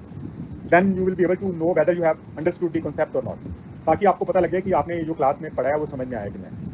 ठीक है, तो अब हम कैसे कैलकुलेट करेंगे इसकी रिटर्न। तो पहले साल जो शेयर था वो 100 का था, अब बढ़कर हो गया 125। तो कितनी रिटर्न मिली? 25। तो 125 माइनस 100, कितनी रिटर्न मिली? 25। परसेंटेज में कितनी रिटर्न मिली? 100 रुपये का शेयर, उसके ऊपर 25 रुपये रिटर्न, यानी कि 25%, 25% रिटर्न मिली हमें पहले साल। अब दूसरे साल क्या हुआ? उसमें वो शेयर कम हो गया, 125 से कम होकर कितने में रह गया? 118। तो नुकसान होगा, there is a loss. Loss कितने का हुआ? 7 रुपये का। तो परसेंटेज में कितना लॉस हुआ? अब आप बेस चेंज हो जाएंगे। अब पहले 100 था ना बेस, अब 125 हो जाएगा बेस। बेस चेंज होता रहेगा हर साल, ये आप ध्यान रखेंगे। तो ये माइनस में लिखेंगे, -7 डिवाइडेड बाय 125 इंटू 100। तो ये माइनस में इसकी रिटर्न आ गई 5.6, -5.6 हमारी रिटर्न आ गई। ठीक है, थर्ड ईयर में हम देखेंगे 118 से बढ़कर हो गया प्राइस 130। 118 से बढ़कर प्राइस कितना हो गया? 130। तो कितने की रिटर्न मिली हमें? 12 रुपये की। 12 रुपये की 12 डिवाइडेड बाय 118। अब 118 बेस हो गया। Now the base is 118। Now the base is 118। Base भी चेंज हो गया। बेस पहले जो अलग था, अब ये बेस चेंज हो गया, अब ये बेस हो गया 118। तो ये हमने रिटर्न कैलकुलेट किया 10.17। 10.17 की रिटर्न मिली। ठीक है, अब नेक्स्ट ईयर में देखेंगे जो प्राइस है वो 130 से कम होकर 120 रहेगा। Price has move from 130 to 120। कितने का नुकसान हो गया? There is a loss of -10। Loss of -10। तो परसेंटेज में लॉस कितना हो गया? -10। अब जो बेस है वो भी चेंज हो गया, हमारा 130 हो गया। -10 डिवाइडेड बाय 130, तो ये नुकसान हो गया -7.7%। -7.7% ये लॉस है। नेक्स्ट ईयर प्राइस इंक्रीज हो गया 120 से 140। ओके, तो व्हाट इज द प्रॉफिट? 20 रुपये का प्रॉफिट हो गया। There is a profit of 20 on a base of 120। 20 रुपये का profit on a base of 120। तो कितने परसेंट प्रॉफिट हुआ? 16.67। 16.67 is the profit in percentage term. 16.67% profit होगा। ठीक है, अब लास्ट ईयर में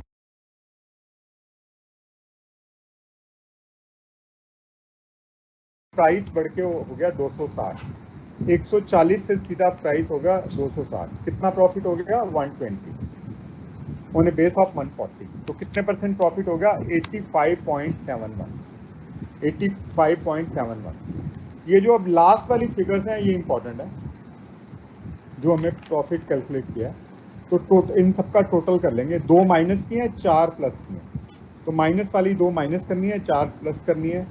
तो इनका टोटल आ जाएगा आपका 124.5। ये आप करेंगे ना, ये 25 और ये इस तरह से -5.6 प्लस ये माइनस प्लस प्लस, तो आपका एग्रीगेट आ जाएगा टोटल। टोटल कितना आ जाएगा? 124.25। 124.25 ये आपकी टोटल एग्रीगेट रिटर्न आ गई 6 साल के लिए। 6 साल के लिए इतनी रिटर्न है, 124%। अब हमने एवरेज रिटर्न निकालनी है, मीन रिटर्न कैसे निकलेगी? 124 पॉइंट, ये जो भी हमने निकाला है 124.25 डिवाइडेड बाई 6। 124.25 डिवाइडेड बाई 6, तो ये आपकी हो जाएगी मीन रिटर्न या एवरेज रिटर्न। मीन रिटर्न या एवरेज रिटर्न निकल गई हमारी, ठीक है। तो डिवाइडेड बाई 6, 20 पॉइंट कितनी आ गई? 20.70। तो हमारी एवरेज रिटर्न निकली 20.7 बेस्ड अपॉन अर्थमेटिक मीन। अगर हम अर्थमेटिक मीन की बात करें तो हमारा 20.70 एवरेज रिटर्न आ रही है। एवरेज रिटर्न इज 20.70, ठीक है। अब लेकिन अर्थमेटिक मीन है वो एकदम एक्यूरेट आंसर नहीं देता। It does not give us the perfect और एक्यूरेट आंसर। उसके लिए हमको क्या करना है? ज्योमेट्रिक मीन कैलकुलेट करना। We have to calculate the geometric mean which will give us the perfect answer. तो ज्योमेट्रिक मीन हम देखते हैं कि कैसे कैलकुलेट करें, how to calculate the geometric mean. तो ज्योमेट्रिक मीन के लिए मैंने आपको बताया फॉर्मूला क्या है, 1 plus R1 into 1 plus R2 into 1 plus R3। तो इस केस में 6 साल हैं, तो ये 6 तक चलेगा। 1 plus R1 plus 1 into 1 plus R2 into 1 plus R3 into 1 plus R4 into 1 plus R5 into 1 plus R6। कितने तक चलेगा? 6। क्योंकि कितने साल हैं इस क्वेश्चन में? 6।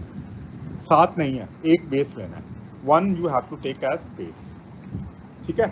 तो हमारे पास पहले साल है, 25% रिटर्न का मतलब होता है 0.25। आर निकालने के लिए अगर 25% की रिटर्न होगी तो उसको 0.25 लिखेंगे, 10% की होगी तो 0.10 लिखेंगे, इस तरह लिखना है। और माइनस होगा तो प्लस की जगह माइनस कर देंगे, ठीक है। तो पहले साल 25% की रिटर्न थी, यानी कि 1 प्लस 0.25।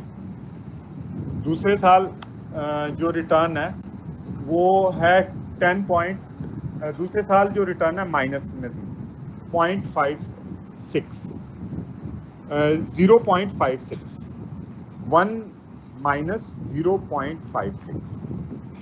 तीसरे साल प्लस रिटर्न है, वो 0.1017, इस तरह से लिखेंगे। 10.17 का मतलब है 0.1017, ठीक है। तो आप इस तरह से इसको ऐड करते जाएंगे, तो सबको मल्टीप्लाई कर देना, इंटू इंटू इंटू, इंटू का मतलब है मल्टीप्लाई। तो हमको जो रिजल्ट निकला है वो इस तरह से है, 1.25 इंटू 0.94, सेकेंड वाला आ जाएगा पॉइंट, एक में से 0.56 माइनस करेंगे तो 0.94 आ जाएगा, इंटू 1.1017 इंटू 1.1017 इंटू 0.9223 इंटू 0.92923, क्योंकि वो माइनस में आ रहा था, फिर इंटू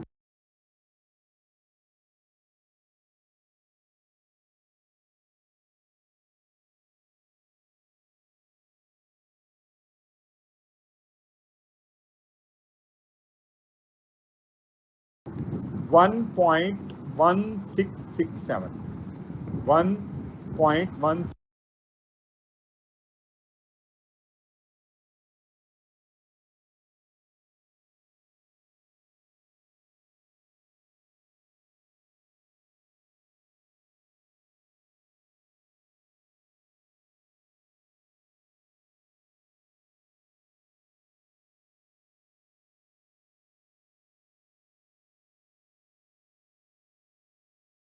667। हाँ, इस तरह से आप करेंगे सारे 6 के 6 मल्टीप्लाई कर देंगे तो आपका आ जाएगा 2.586 रेस टू द पावर 1/6, क्योंकि 6 साल है ना तो n क्या हो जाएगा 6, 6 साल है तो n क्या हो जाएगा 6, 1 डिवाइडेड बाय n, n इस केस में हो जाएगा 6। तो कैलकुलेटर से हम इसकी वैल्यू कैलकुलेट कर लेंगे। 2.558 raise to the power 2.558 raise to the power 0.1667। Easy है ये, बिल्कुल आप कैलकुलेटर में जैसे ही वैल्यू रखेंगे एकदम से आ जाएगी। देखने में शायद आपको थोड़ी बहुत मुश्किल लगे, लेकिन जब आप कैलकुलेटर यूज करेंगे तो एकदम से वैल्यू आपकी 1 सेकंड में आपकी वैल्यू निकल जाएगी।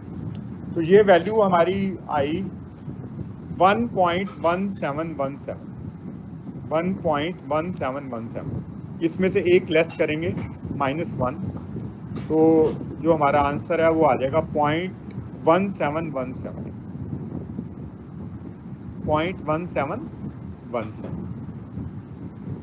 ठीक है, 0.1717 ये आ रहा आंसर। 0.1717 -1 तो ये आ गया 0.1717 और 17.17%, 17.17।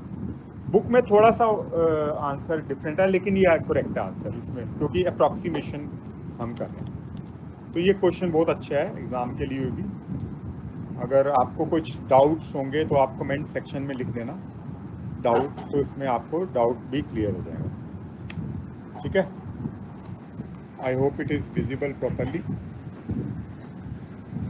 मैं इसको अच्छी तरह से देख रहा हूँ कि आप इसको नोट कर लें, please you note it down. इसकी मैंने वीडियो भेजने की कोशिश की थी, ये वीडियो बहुत लंबी बन गई। इट इज 8-9 मिनट्स वीडियो, तो वीडियो वो जा नहीं रही है, इट इज डाउनलोड नहीं हो रही वो। ठीक है, तो I will try it again. इसको दूसरे किसी फॉर्मेट में बना के मैं आपको ये वीडियो भी भेजूँगा, तो आप इसको अच्छी तरह से कर लें। ये क्वेश्चन बहुत अच्छा है एग्जाम के व्यू पॉइंट से, तो अगर ज्योमेट्रिक मीन कैलकुलेट करने के लिए आ गया तो आप ये कर सकते हैं। ठीक है,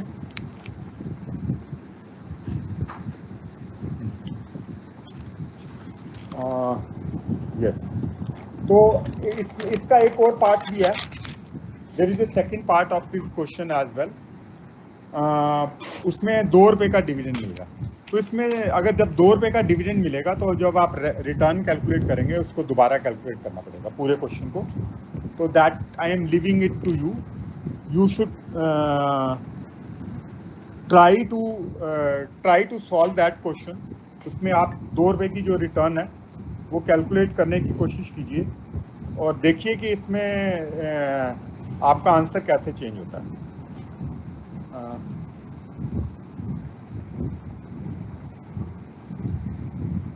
ठीक है, तो उसमें आप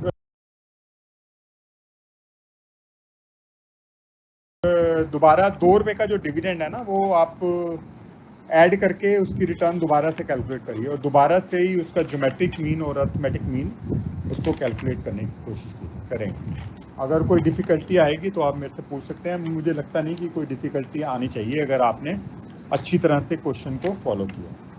अब हम करने जा रहे हैं question number 4, question number 4।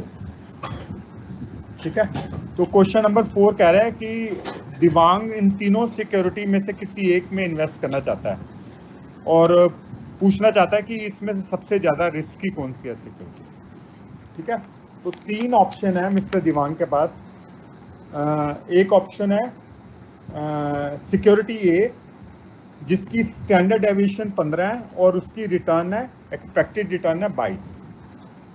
Standard deviation कितनी है 15, और स्टैंडर्ड डेविएशन रिस्क बताता है आपको। स्टैंडर्ड डेविएशन क्या इंडिकेट करता है कि इस सिक्योरिटी का रिस्क कितना है।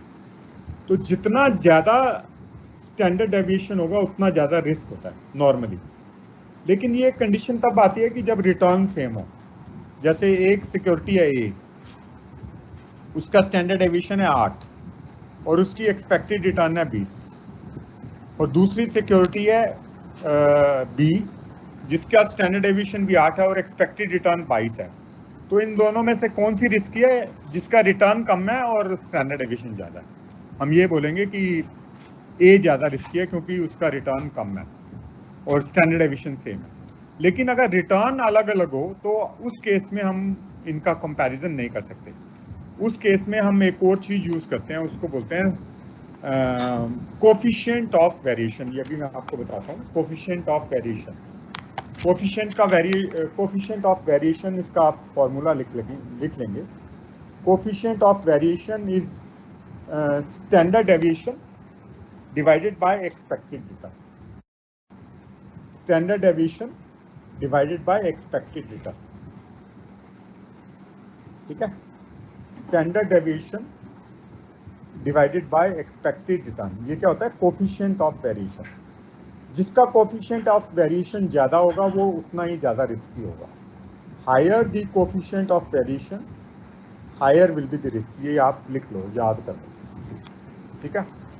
तो आइडियली क्या होना चाहिए? कोफिशिएंट ऑफ वेरिएशन कम होना चाहिए, ठीक है। कोफिशिएंट ऑफ वेरिएशन जितना कम होगा उतना अच्छा। Lower the coefficient of variation better it is. तो 3 हमको अल्टरनेटिव दिए हुए हैं, ए, बी और सी। हमको ये बताना है कि सबसे ज़्यादा रिस्क किसमें है। तो जिसका कोफिशिएंट ऑफ वेरिएशन सबसे कम होगा वो कम रिस्की है। पहली वाली सिक्योरिटी का 15/22, स्टैंडर्ड डेविएशन 15, एक्सपेक्टेड रिटर्न 22। तो इसका कोफिशिएंट ऑफ वेरिएशन है 0.6818, 0.6818, ठीक है। दूसरी वाली का जो कोफिशिएंट ऑफ वेरिएशन है वो है 20/35, 20 इसका स्टैंडर्ड डेविएशन है, एक्सपेक्टेड रिटर्न 35 है। तो इसका कोफिशिएंट ऑफ वेरिएशन हो गया 0.571, 0.571। और जो थर्ड सिक्योरिटी है उसका जो कोफिशिएंट ऑफ वेरिएशन है वो है 18/30, 18 उसकी स्टैंडर्ड डेविएशन है और 30 उसकी एक्सपेक्टेड रिटर्न है। 18 क्या है? Standard deviation. एक्सपेक्टेड रिटर्न क्या है? 30। तो कोफिशिएंट ऑफ वेरिएशन कैसे निकालेंगे? 18 डिवाइडेड बाय 30, तो इसका निकल गया 0.6। तो तीनों में से सबसे कम किसका है? पहली वाली सिक्योरिटी का है 0.6818, इसका सबसे ज़्यादा है, इसका सबसे कम है। इसका कितना है? 0.571, 0.571। इसका कितना है? 0.6। तो 20 सिक्योरिटी का रिस्क सबसे कम है। Which security has the lowest risk? We can say security B has the lowest risk. Why? Because it has the lowest coefficient of variation. इसका coefficient of variation सबसे कम है, तो इसमें रिस्क भी सबसे ज़्यादा कम होगा, रिस्क भी सबसे ज़्यादा कम होगा, ठीक है। ओके,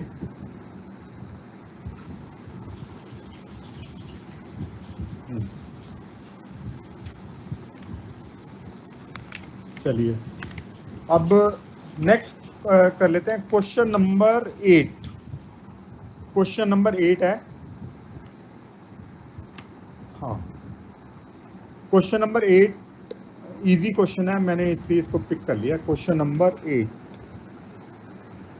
क्वेश्चन नंबर 8 क्या कह रहा है? क्वेश्चन नंबर 8 कह रहा है कि मिस्टर आनंद ने एक शेयर खरीदा था। हाँ, शेयर कितने का खरीदा था? 12 रुपये 25 पैसे का। Mister Anand purchase a share for 12 rupees 25 पैसा।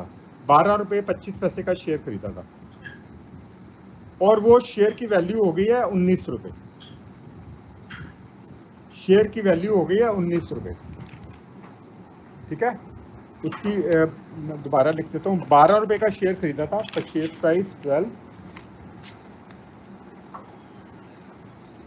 परचेज प्राइस कितना था 12 और 12.25 और करंट वैल्यू उसकी दी हुई है 19 रुपए।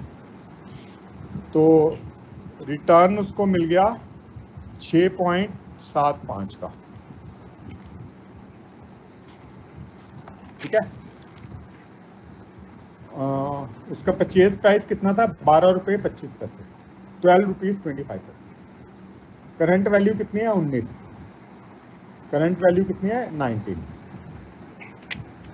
तो रिटर्न कितना मिला 19 माइनस 12.25, 6.75। उन्हें इनिशियल इन्वेस्टमेंट ऑफ 12.25, 6.75 का रिटर्न मिला ना, 19 में से ये कम करेंगे तो ये 6.75 उन्हें बेस ऑफ दिस। तो रिटर्न कितनी परसेंट मिल गई 0.55 और 55%। तो HPR कितना निकल गया, होल्डिंग पीरियड रिटर्न 55%, 55% मिल गया। अभी ये कुछ क्वेश्चन रिस्क के भी इसमें इंक्लूड हैं, तो रिस्क की कॉन्सेप्ट अभी हमने डिस्कस नहीं किया, वो हम अभी और करेंगे।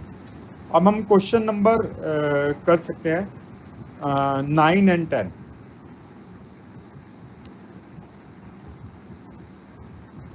ठीक है, क्वेश्चन नंबर 9 अभी मैं आपको करवा रहा हूँ। क्वेश्चन नंबर 9 क्या है, what is the HPR of an investor. Question number 9 and 10 both we can discuss.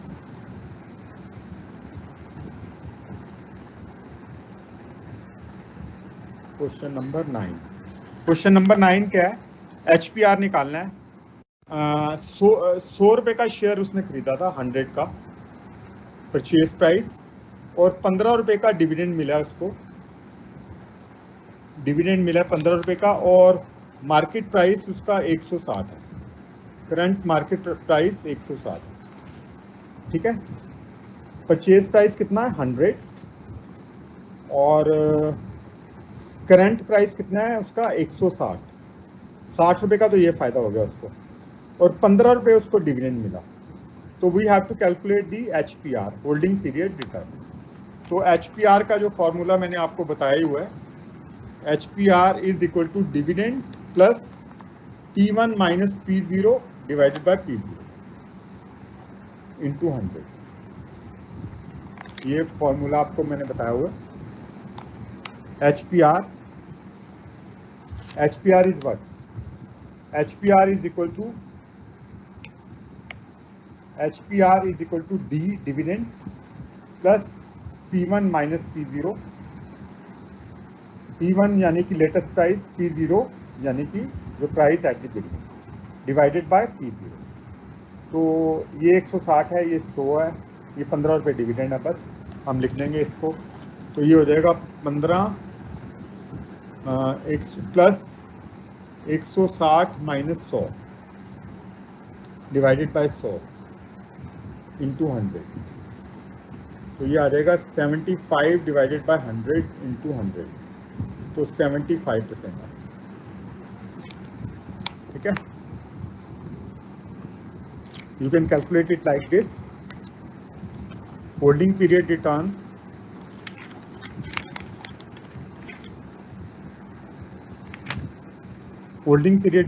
is P1 is 160 minus P0 कितना है 100, कितने में बाय किया था उसने 100 में। ठीक है, प्लस 15 कहां से आ गया, डिविडेंड।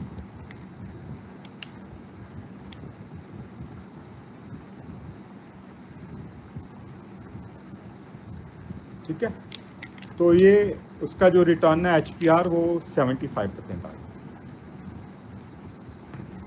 अब एक क्वेश्चन है, क्वेश्चन नंबर 10, ये बहुत बढ़िया क्वेश्चन है for the purpose of examination.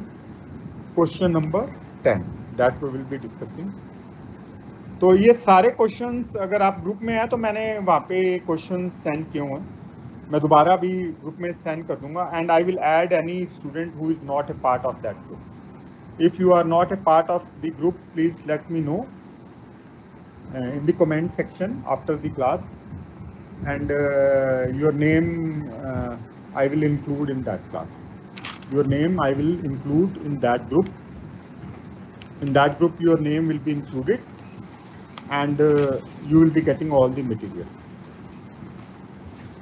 So questions you can get from there. Answers we are already discussing in the class. Okay. So now the question number 10. We have to calculate HPR, and also we have to calculate the annualized yield. Yes. In this case, the time period is different. Now, if the time period is different, in such cases, you will be calculating the geometric mean. अगर time period अलग अलग दिया हुआ है ना दोनों questions में, तो ये बेटर रहता है कि आप ज्योमेट्रिक मीन कैलकुलेट करें. तो which investment performed better, stock X, मैं दोनों लिखता हूँ, स्टॉक एक्स जो 3 साल के लिए रखा था वो 200 से 250 पे पहुंच गया, 200 रुपये से 250 रुपये पे पहुंच गया वो, और provided A dividend of 30, dividend उसका मिला 30 रुपये. और दूसरा स्टॉक है जो 300 से 420 पे पहुंच गया, स्टॉक वाई, वो 300 का था, वो 420 पे पहुंच गया, और उसके ऊपर 40 रुपये का डिविडेंड मिला. डिविडेंड मिला है 40 रुपये, 40 रुपये, विच इज बेटर. ठीक है. एक पहला वाला स्टॉक है वो 3 साल के अंदर 200 से 250 पहुंच गया, और 30 रुपये उसका डिविडेंड मिला. ठीक है. प्राइस कितना था, 200. अब प्राइस कितना हो गया है, 250, और 30 रुपये इसका डिविडेंड मिल गया. तो डिविडेंड को भी आप प्राइस में इंक्लूड कर दो. ठीक है. तो अब ये प्राइस आपका हो गया. हाँ जी, HPR पहले निकाल लेते हैं. HPR कितना निकलेगा, पहले वाले का HPR निकलेगा, X वाले का HPR is 250 minus 200 plus 30 divided by 200. ठीक है. 250 तो क्या है, P1, 200 क्या है, P0, और डिविडेंड कितना मिला, 30, और P0 कितना है, 200. तो ये हो गया 80/200, यानी कि 40%. तो 80 डिवाइडेड बाय 200 इंटू 100 इज 40%. तो 40% का रिटर्न मिला. 80 कहाँ से आ गया, 250 में से 200 गए 50, ये हो गया 50, 50 plus 30, 50 plus 30 divided by 200, 50 plus 30 divided by 200. ठीक है. तो ये हो गया 80 divided by 200, 80 divided by 200 into 100, 40% return. HPR पहली सिक्योरिटी का HPR हो गया 40%. और दूसरी सिक्योरिटी का HPR है Y का, ये 300 से 420 हो गई है, तो 420 माइनस 300, और इसके ऊपर हमें डिविडेंड मिला है 40 रुपीज़. इस पे डिविडेंड मिला 40 रुपीज़ अपॉन 300. तो ये हो गया 120, 160, 160 divided by 300, 160 divided by 300 into 100. तो ये हो गया 53.3%. HPR इसका कैसे निकालेंगे, 420 माइनस 300, 420 माइनस 300 प्लस 40. 420 क्या है, एंड प्राइस, 300 क्या है, बिगिनिंग प्राइस. तो आपको रिटर्न कितनी मिल गई है, 120, प्लस आपको डिविडेंड मिला कितना, 40. टोटल रिटर्न कितनी मिल गई, 160. What is your total return? Total return is 160. तो 160 on a base of 300. तो 160 divided by 300 इंटू 100 आपको 53% निकल गई एनुअलाइज रिटर्न। लेकिन ये जो रिटर्न है ये हमें एग्जैक्ट पिक्चर नहीं प्रोवाइड कर रही, क्योंकि दोनों जो सिक्योरिटीज हैं उनका टाइम हॉराइजन डिफरेंट है।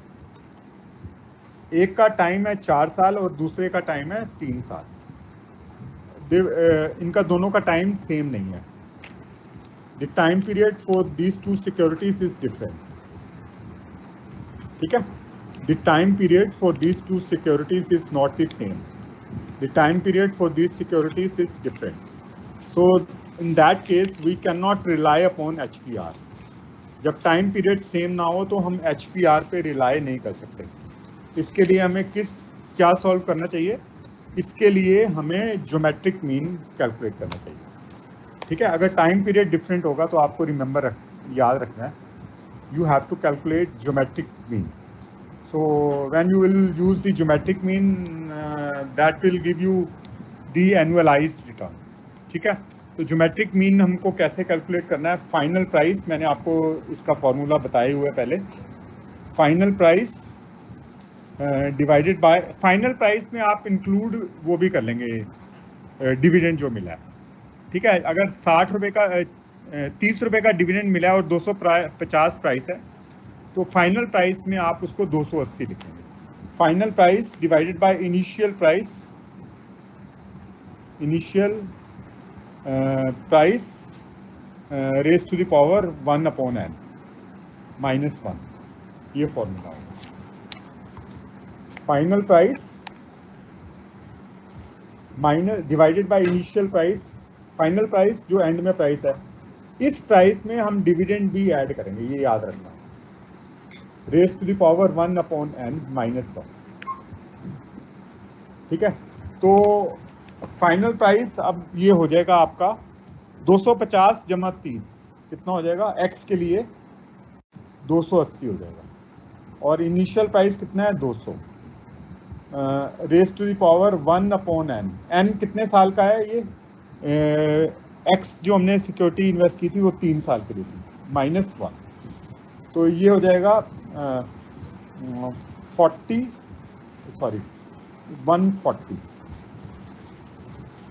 1.40 रेज टू द पावर 0.333 -1। 1.40 कहाँ से आ गया? 280 डिवाइडेड बाय 200, ये हो गया 1.40 रेज टू द पावर 1/3। 1/3 का मतलब है 0.3333। अब मैं कैलकुलेटर से इसकी वैल्यू निकालता हूँ। ऐसे वैल्यू निकालना इजी हो जाता है। 1/3 की जगह अगर आप 0.3333 लिख देंगे वो बेटर है, इससे वैल्यू कैलकुलेट हो जाती है। मैं now I will use the calculator and see what is the value of this. I will be using the function x raised to the power y. तो 1.40 ये x raised to the power y का जो function use किया 0.33333। इसको आप जितनी बार ज़्यादा use करेंगे उतना एक्यूरेट आंसर आएगा। 1.40 raised to the power 1.40 raise to the power 0.33333। तो वैल्यू इसकी आ रही है, ओके मैं दोबारा करता हूँ, इसकी वैल्यू आई थी मैंने नोट नहीं कर पाया। 1.40 रेज टू द पावर 0.3333। तो ये आ रहा है 0.1186। तो ये आ गया 0.1186, 1.1186 -1, 1.1186,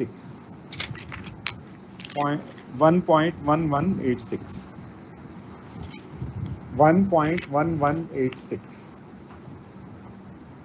ठीक है, -1। तो ये आ जाएगा 0.1186 और 11.86 11.86%, 11.86% रिटर्न आ गई, 11.86।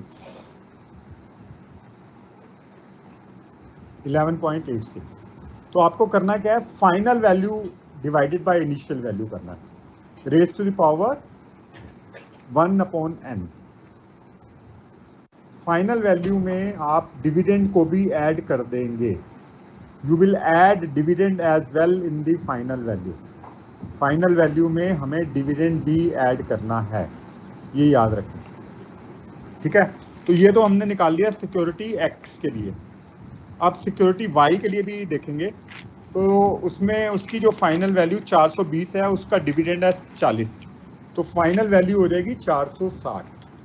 तो उसको कैसे करेंगे सिक्योरिटी वाई के लिए, ये हमने किया एक्स के लिए। सिक्योरिटी वाई की फाइनल वैल्यू हो गई 460 और उसकी इनिशियल वैल्यू कितनी है, उसकी इनिशियल वैल्यू है 300 और उसका टाइम पीरियड कितना है 1/4, n है 4 -1। ओके, मैं दोबारा से दिखा रहा हूँ आपको। सिक्योरिटी वाई की जो फाइनल वैल्यू है वो 460 हो, 460 कैसे हो गई, 420 उसकी वैल्यू है, 40 रुपये डिविडेंड मिल रहा है, ठीक है। 420 + 40, 460 हो गई फाइनल वैल्यू।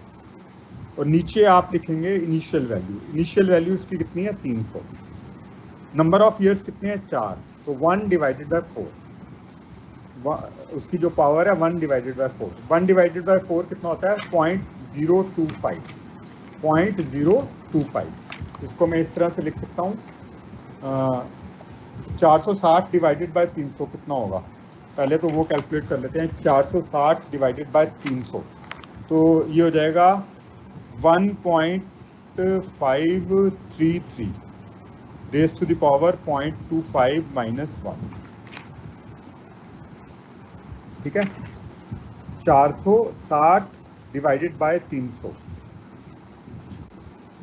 460 डिवाइडेड बाय 300, तो ये हो जाएगा 1.533 और raise to the power 1/n, 1/4, तो 1/4 का मतलब है 0.25,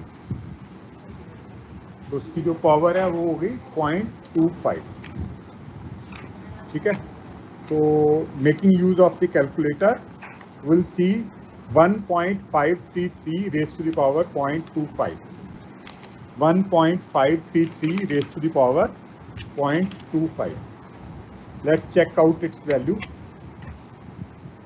1.533 raised to the power 0.25. Okay,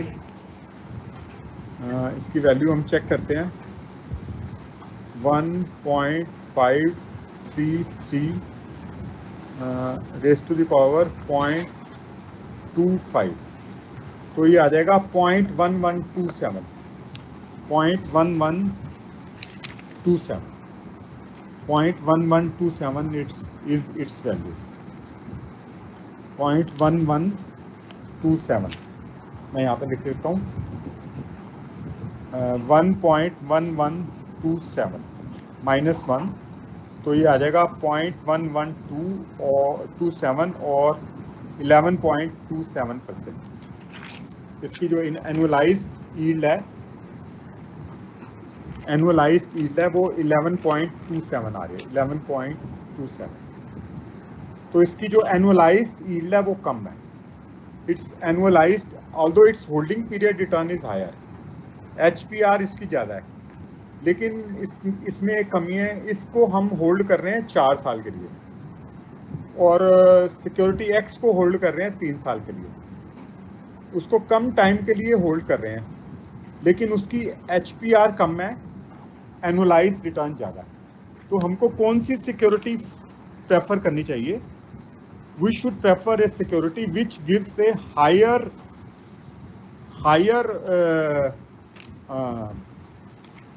annualized return.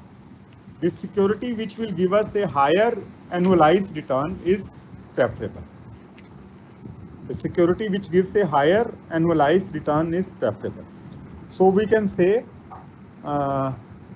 yes, we can say that security X is better as compared to security Y. Why? Because it is giving a higher annualized return. It is giving a higher annualized return. That's why it is better. ठीक है?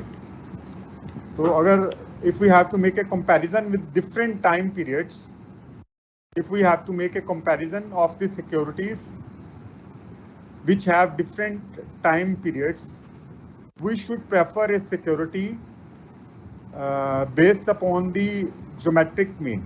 Geometric mean calculate करेंगे दोनों securities का, और जिस security का geometric mean ज़्यादा होगा वो वाली security better होगी. तो इसके लिए फॉर्मूला हमको क्या यूज करना है? Final value. फाइनल वैल्यू में हम इंक्लूड करेंगे, ये याद रखना है, we will also include the value of the dividend. Dividend की वैल्यू इंक्लूड करनी है आपको, divided by initial value. Initial value जो भी है raise to the power 1/n. n time period है. तो हमने देखा एक का 4 था और एक का 3. x का कितना था? 3. y का कितना था? 4.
तो एक डिवाइडेड बाय 3 और एक डिवाइडेड बाय 4, ऐसे हमने इसको किया.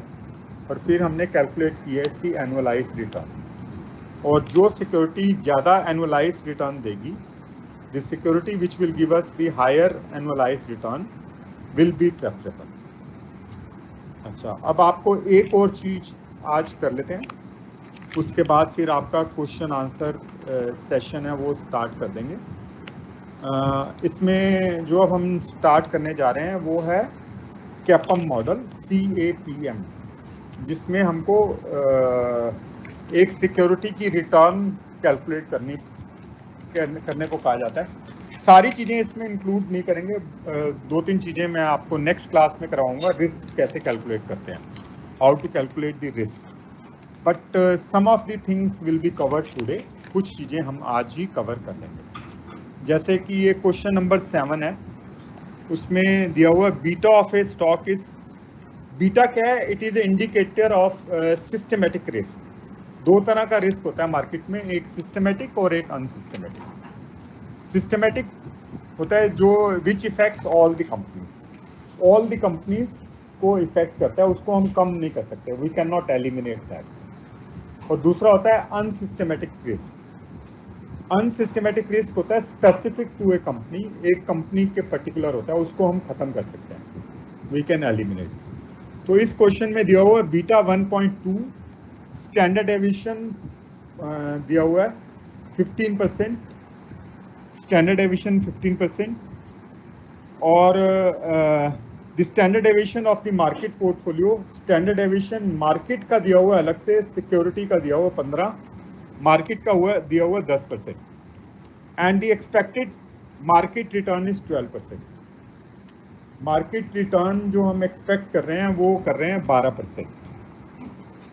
और रिस्क फ्री रिटर्न है 5%। रिस्क फ्री रिटर्न दिया है, calculate the market risk premium. हमको मार्केट रिस्क प्रीमियम कैलकुलेट करना है। पहली चीज हमको कैलकुलेट करनी है market risk premium. Risk free return कितना है? 5। अगर आप गवर्नमेंट बॉन्ड में इन्वेस्ट करोगे तो 5% रिटर्न मिलेगी, लेकिन अगर आप निफ्टी में इन्वेस्ट करोगे तो आपको 12% रिटर्न मिल रहा है।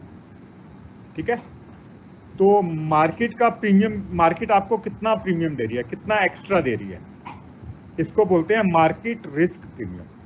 क्योंकि आप मार्केट में इन्वेस्ट कर रहे हो, मार्केट में इन्वेस्ट करने का मतलब है आप रिस्क ले रहे हो, तो आपको प्रीमियम भी मिलना चाहिए। तो आपको कितना प्रीमियम मिलेगा अगर आप मार्केट में इन्वेस्ट करेंगे? तो बड़ा सिंपल है, how to calculate the market premium. Market premium is equal to expected market return minus risk free return. तो मैं मार्केट प्रीमियम का कैलकुलेट कर लेता हूँ, is equal to expected market return minus risk free return. तो ये हो जाएगा 12% माइनस 5%, मतलब 7%। तो आपको प्रीमियम कितना मिल रहा है? 7%। कैसे कैलकुलेट किया? अगर आप मार्केट में इन्वेस्ट करेंगे, if you will invest in the market you will get A return of 12%। और अगर आप मार्केट में इन्वेस्ट नहीं करते, आप गवर्नमेंट बॉन्ड में इन्वेस्ट करते हैं, you invest in government bond, तो वहाँ पे आपको 5% की रिटर्न मिलेगी, लेकिन आपका कोई रिस्क नहीं है। तो आप जो एक्स्ट्रा रिस्क ले रहे हैं, तो उसके लिए आपको कितना रिटर्न मिल रहा है? तो एक्स्ट्रा रिस्क के लिए आपको 7% का रिटर्न मिल रहा है। That is market risk premium. ठीक है, तो अगर हम मार्केट में भी इंडेक्स नहीं करते, इन्वेस्ट करते, बल्कि किसी सिक्योरिटी में इन्वेस्ट करते हैं, जैसे मार्केट अलग चीज होती है, सिक्योरिटी अलग होती है। मार्केट तो होगी, आपने इंडेक्स खरीद दिया, अब आप मार्केट में इंडेक्स नहीं करते, आप कहते हैं मैं और भी ज्यादा रिस्की में सिक्योरिटी में इन्वेस्ट करना चाहता हूँ, मुझे रिटर्न और चाहिए, तो आपको कितना प्रीमियम मिलेगा? वो कह रहा है बीटा किसी स्टॉक का 1.2%, तो आपको कितने परसेंट रिटर्न मिलेगा अगर बीटा 1.2 है? तो इसका मतलब मार्केट अगर 7% रिटर्न दे रही है, तो मार्केट से भी ज्यादा अगर आपको रिस्क लेना है तो आपको मार्केट से भी ज्यादा प्रीमियम मिलेगा। कितना? जो भी मार्केट रिटर्न दे रही है उस इनटू बीटा। तो सिक्योरिटी का जो आपको रिटर्न मिलेगा वो मिलेगा market return premium into beta. तो 7 इंटू 1.2, 7.7 इंटू 1.2, यानी कि मार्केट से भी ज्यादा रिस्क ले रहे हो आप। बीटा अगर 1 से ज्यादा है तो इसका मतलब हम मार्केट से भी ज्यादा रिस्क ले रहे हैं। ठीक है, तो हमें 8.4 एक्स्ट्रा परसेंट रिटर्न मिलना चाहिए। 12, हाँ 12 इंटू 0.7, 8.4 का एक्स्ट्रा रिटर्न मिलना चाहिए, क्योंकि मार्केट अगर 7% एक्स्ट्रा दे रही है, अगर हम किसी सिक्योरिटी में इन्वेस्ट कर रहे हैं जहाँ पे कि जिसका बीटा 1.2 है, तो हम मार्केट से भी ज़्यादा कर रहे हैं, तो इसका मतलब मार्केट का जो प्रीमियम है उससे भी ज़्यादा प्रीमियम हमें मिलना चाहिए। कितने टाइम्स? 1.2 टाइम्स। तो 7 इंटू 1.2 यानी कि 8.4% हमें रिस्क प्रीमियम मिलना चाहिए किसी स्टॉक में जिसका बीटा 1.2 है। तो अगर हम इसी स्टॉक में इन्वेस्ट कर रहे हैं तो हमें रिटर्न कितनी मिलेगी? इसके लिए हम कैपम यूज करते हैं, CAPM। CAPM ये किसी भी सिक्योरिटी का रिटर्न होता है। Return of A security is, आप ये फॉर्मूला अच्छी तरह से याद कर लीजिए, risk free return plus return on market portfolio minus risk free return into beta. किसी सिक्योरिटी का अगर आपको रिटर्न निकालना है, वो कैसे निकालेंगे? इससे, risk free return plus return on the market portfolio minus risk free return into beta. ये आपको इस रिस्की सिक्योरिटी का रिटर्न कैलकुलेट करके बताते हैं। तो इसमें हमें रिस्क फ्री दिया हुआ है 5, मार्केट में हमें दिया हुआ 12 माइनस 5 इंटू बीटा 1.2, तो ये हमारा जो आंसर आ जाएगा वो 13.4% की रिटर्न आ जाएगा। ठीक है, तो इसमें बीटा कितना दिया हुआ है 1.2। अगर किसी स्टॉक का बीटा 1.2 है और रिस्क भी 5 है, मार्केट से एक्सपेक्टेशन 12% की है, तो हमें इस स्टॉक से कितना रिटर्न मिलेगा? तो इस स्टॉक से हमें 13.4% का रिटर्न मिलेगा। We will be getting a return of 13.4 from this stock। ठीक है, तो इसको हम बोलते हैं CAPM मॉडल। जिन्होंने फिजिकल क्लासेस अटेंड की हैं उनके साथ तो ये मैंने पहले भी डिस्कस कर चुका हूँ मैं, जिसमें हमने पोर्टफोलियो मैनेजमेंट हमने डिस्कस किया था। तो दोस्त who have not attended the physical classes they can note it down. CAPM capital asset pricing model बोलते हैं इसको, CAPM। उसमें हम किसी भी सिक्योरिटी का रिटर्न कैलकुलेट कर सकते हैं बेस्ड अपॉन, अगर हमें उसका बीटा मालूम है। बीटा यानी कि क्या हम उतना ही रिस्क ले रहे हैं जितना कि मार्केट में रिस्क है, या उससे ज़्यादा ले रहे हैं। अगर बीटा 1 से ज़्यादा है तो इसका मतलब हम मार्केट से भी ज़्यादा रिस्क ले रहे हैं। ज़्यादा रिस्क ले रहे हैं तो मार्केट से हमें ज़्यादा रिटर्न मिलेगी। अगर मार्केट 12% की रिटर्न दे रही है, क्योंकि हमारे स्टॉक का बीटा हाई है, तो हम एक्सपेक्ट करते हैं कि हमें रिटर्न 12 से ज़्यादा मिले। We should get more. Actual में हमें मिलेगा या नहीं वो अलग बात है, लेकिन हम एक्सपेक्ट कर रहे हैं कि हम 12 से ज़्यादा इसका रिटर्न कैलकुलेट करें। ठीक है, तो this is all about today's class. तो हमने काफ़ी कुछ इसमें डिस्कस किया। अब हम आपके क्वेश्चंस जो हैं वो आप मुझे बताते जाइए। अगर आप किसी मेरे ग्रुप के मेंबर नहीं हैं तो आप अपना नंबर मुझे उस कमेंट सेक्शन में लिखवा दीजिए। I can add your name and you will get all the materials and also the videos which I have prepared. So you can just write down your number in the comment section. ठीक है, okay.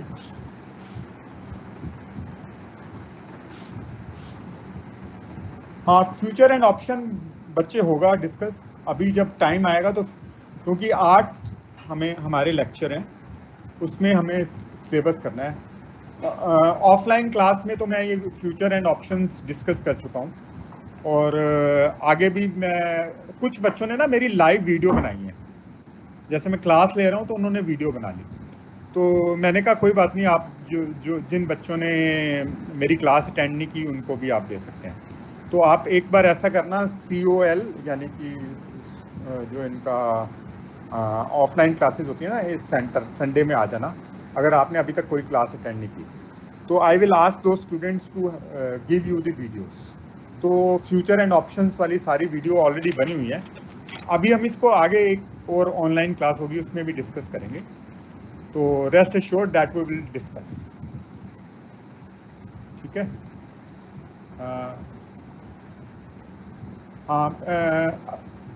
एक Akanksha Monal, please give me your number. You can note down my number 7011039821. This is for Akanksha. Akanksha, please note down my number. My number is 70, मैं यहाँ पे लिख भी देता हूँ, तो आप ये मुझे नंबर मुझे नंबर अपना भेज दीजिए, मैं आपको ऐड कर दूँगा अगर आप अभी तक ग्रुप में नहीं है।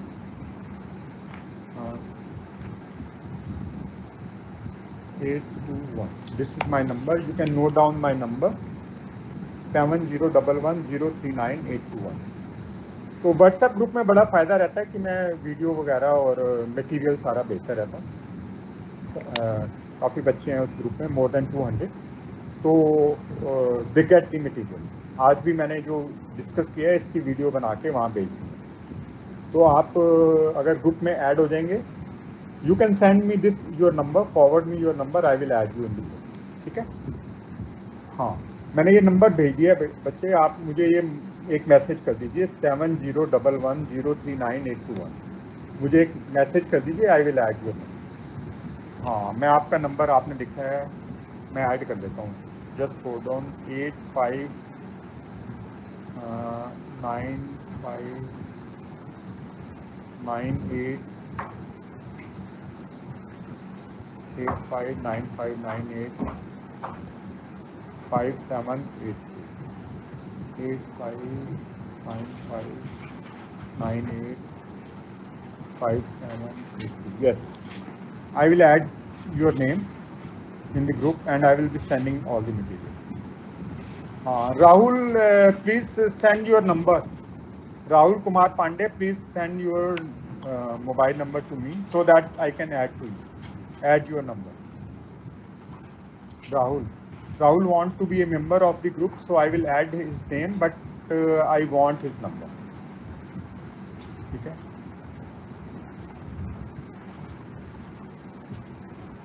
Manisha, you can. I cannot share the link. You just send me. I have sent.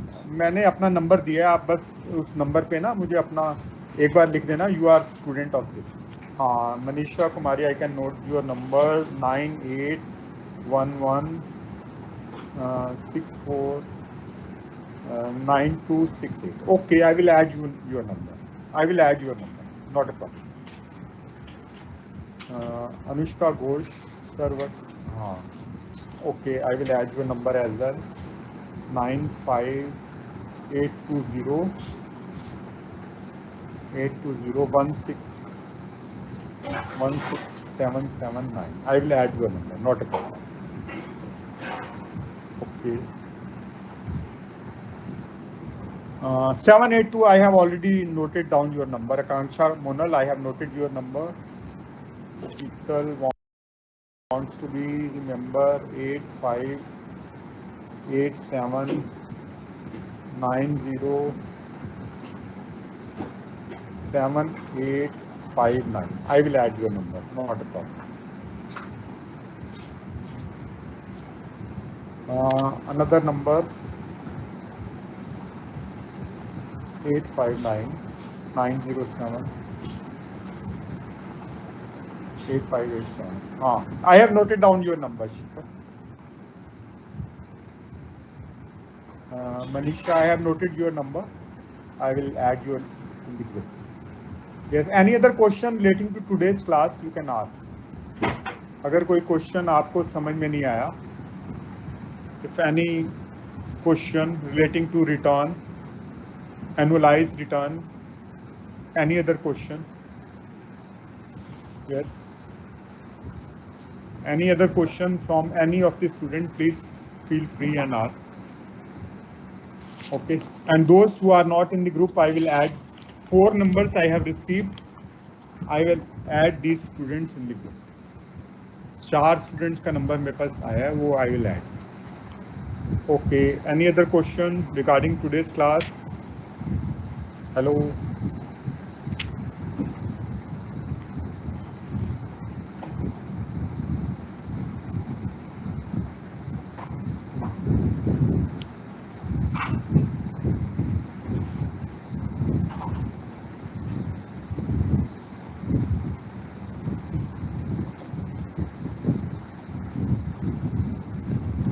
Any other question?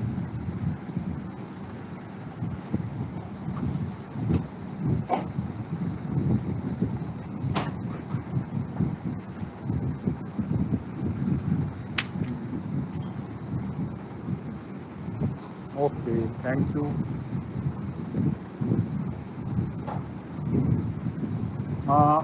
Whiteboard for the calculation. बच्चे, I will try whiteboard भी देख लेता हूँ. What is the purpose for? In order to geometric mean इसलिए calculate करते हैं कि हमें annualized average return का पता लग जाए.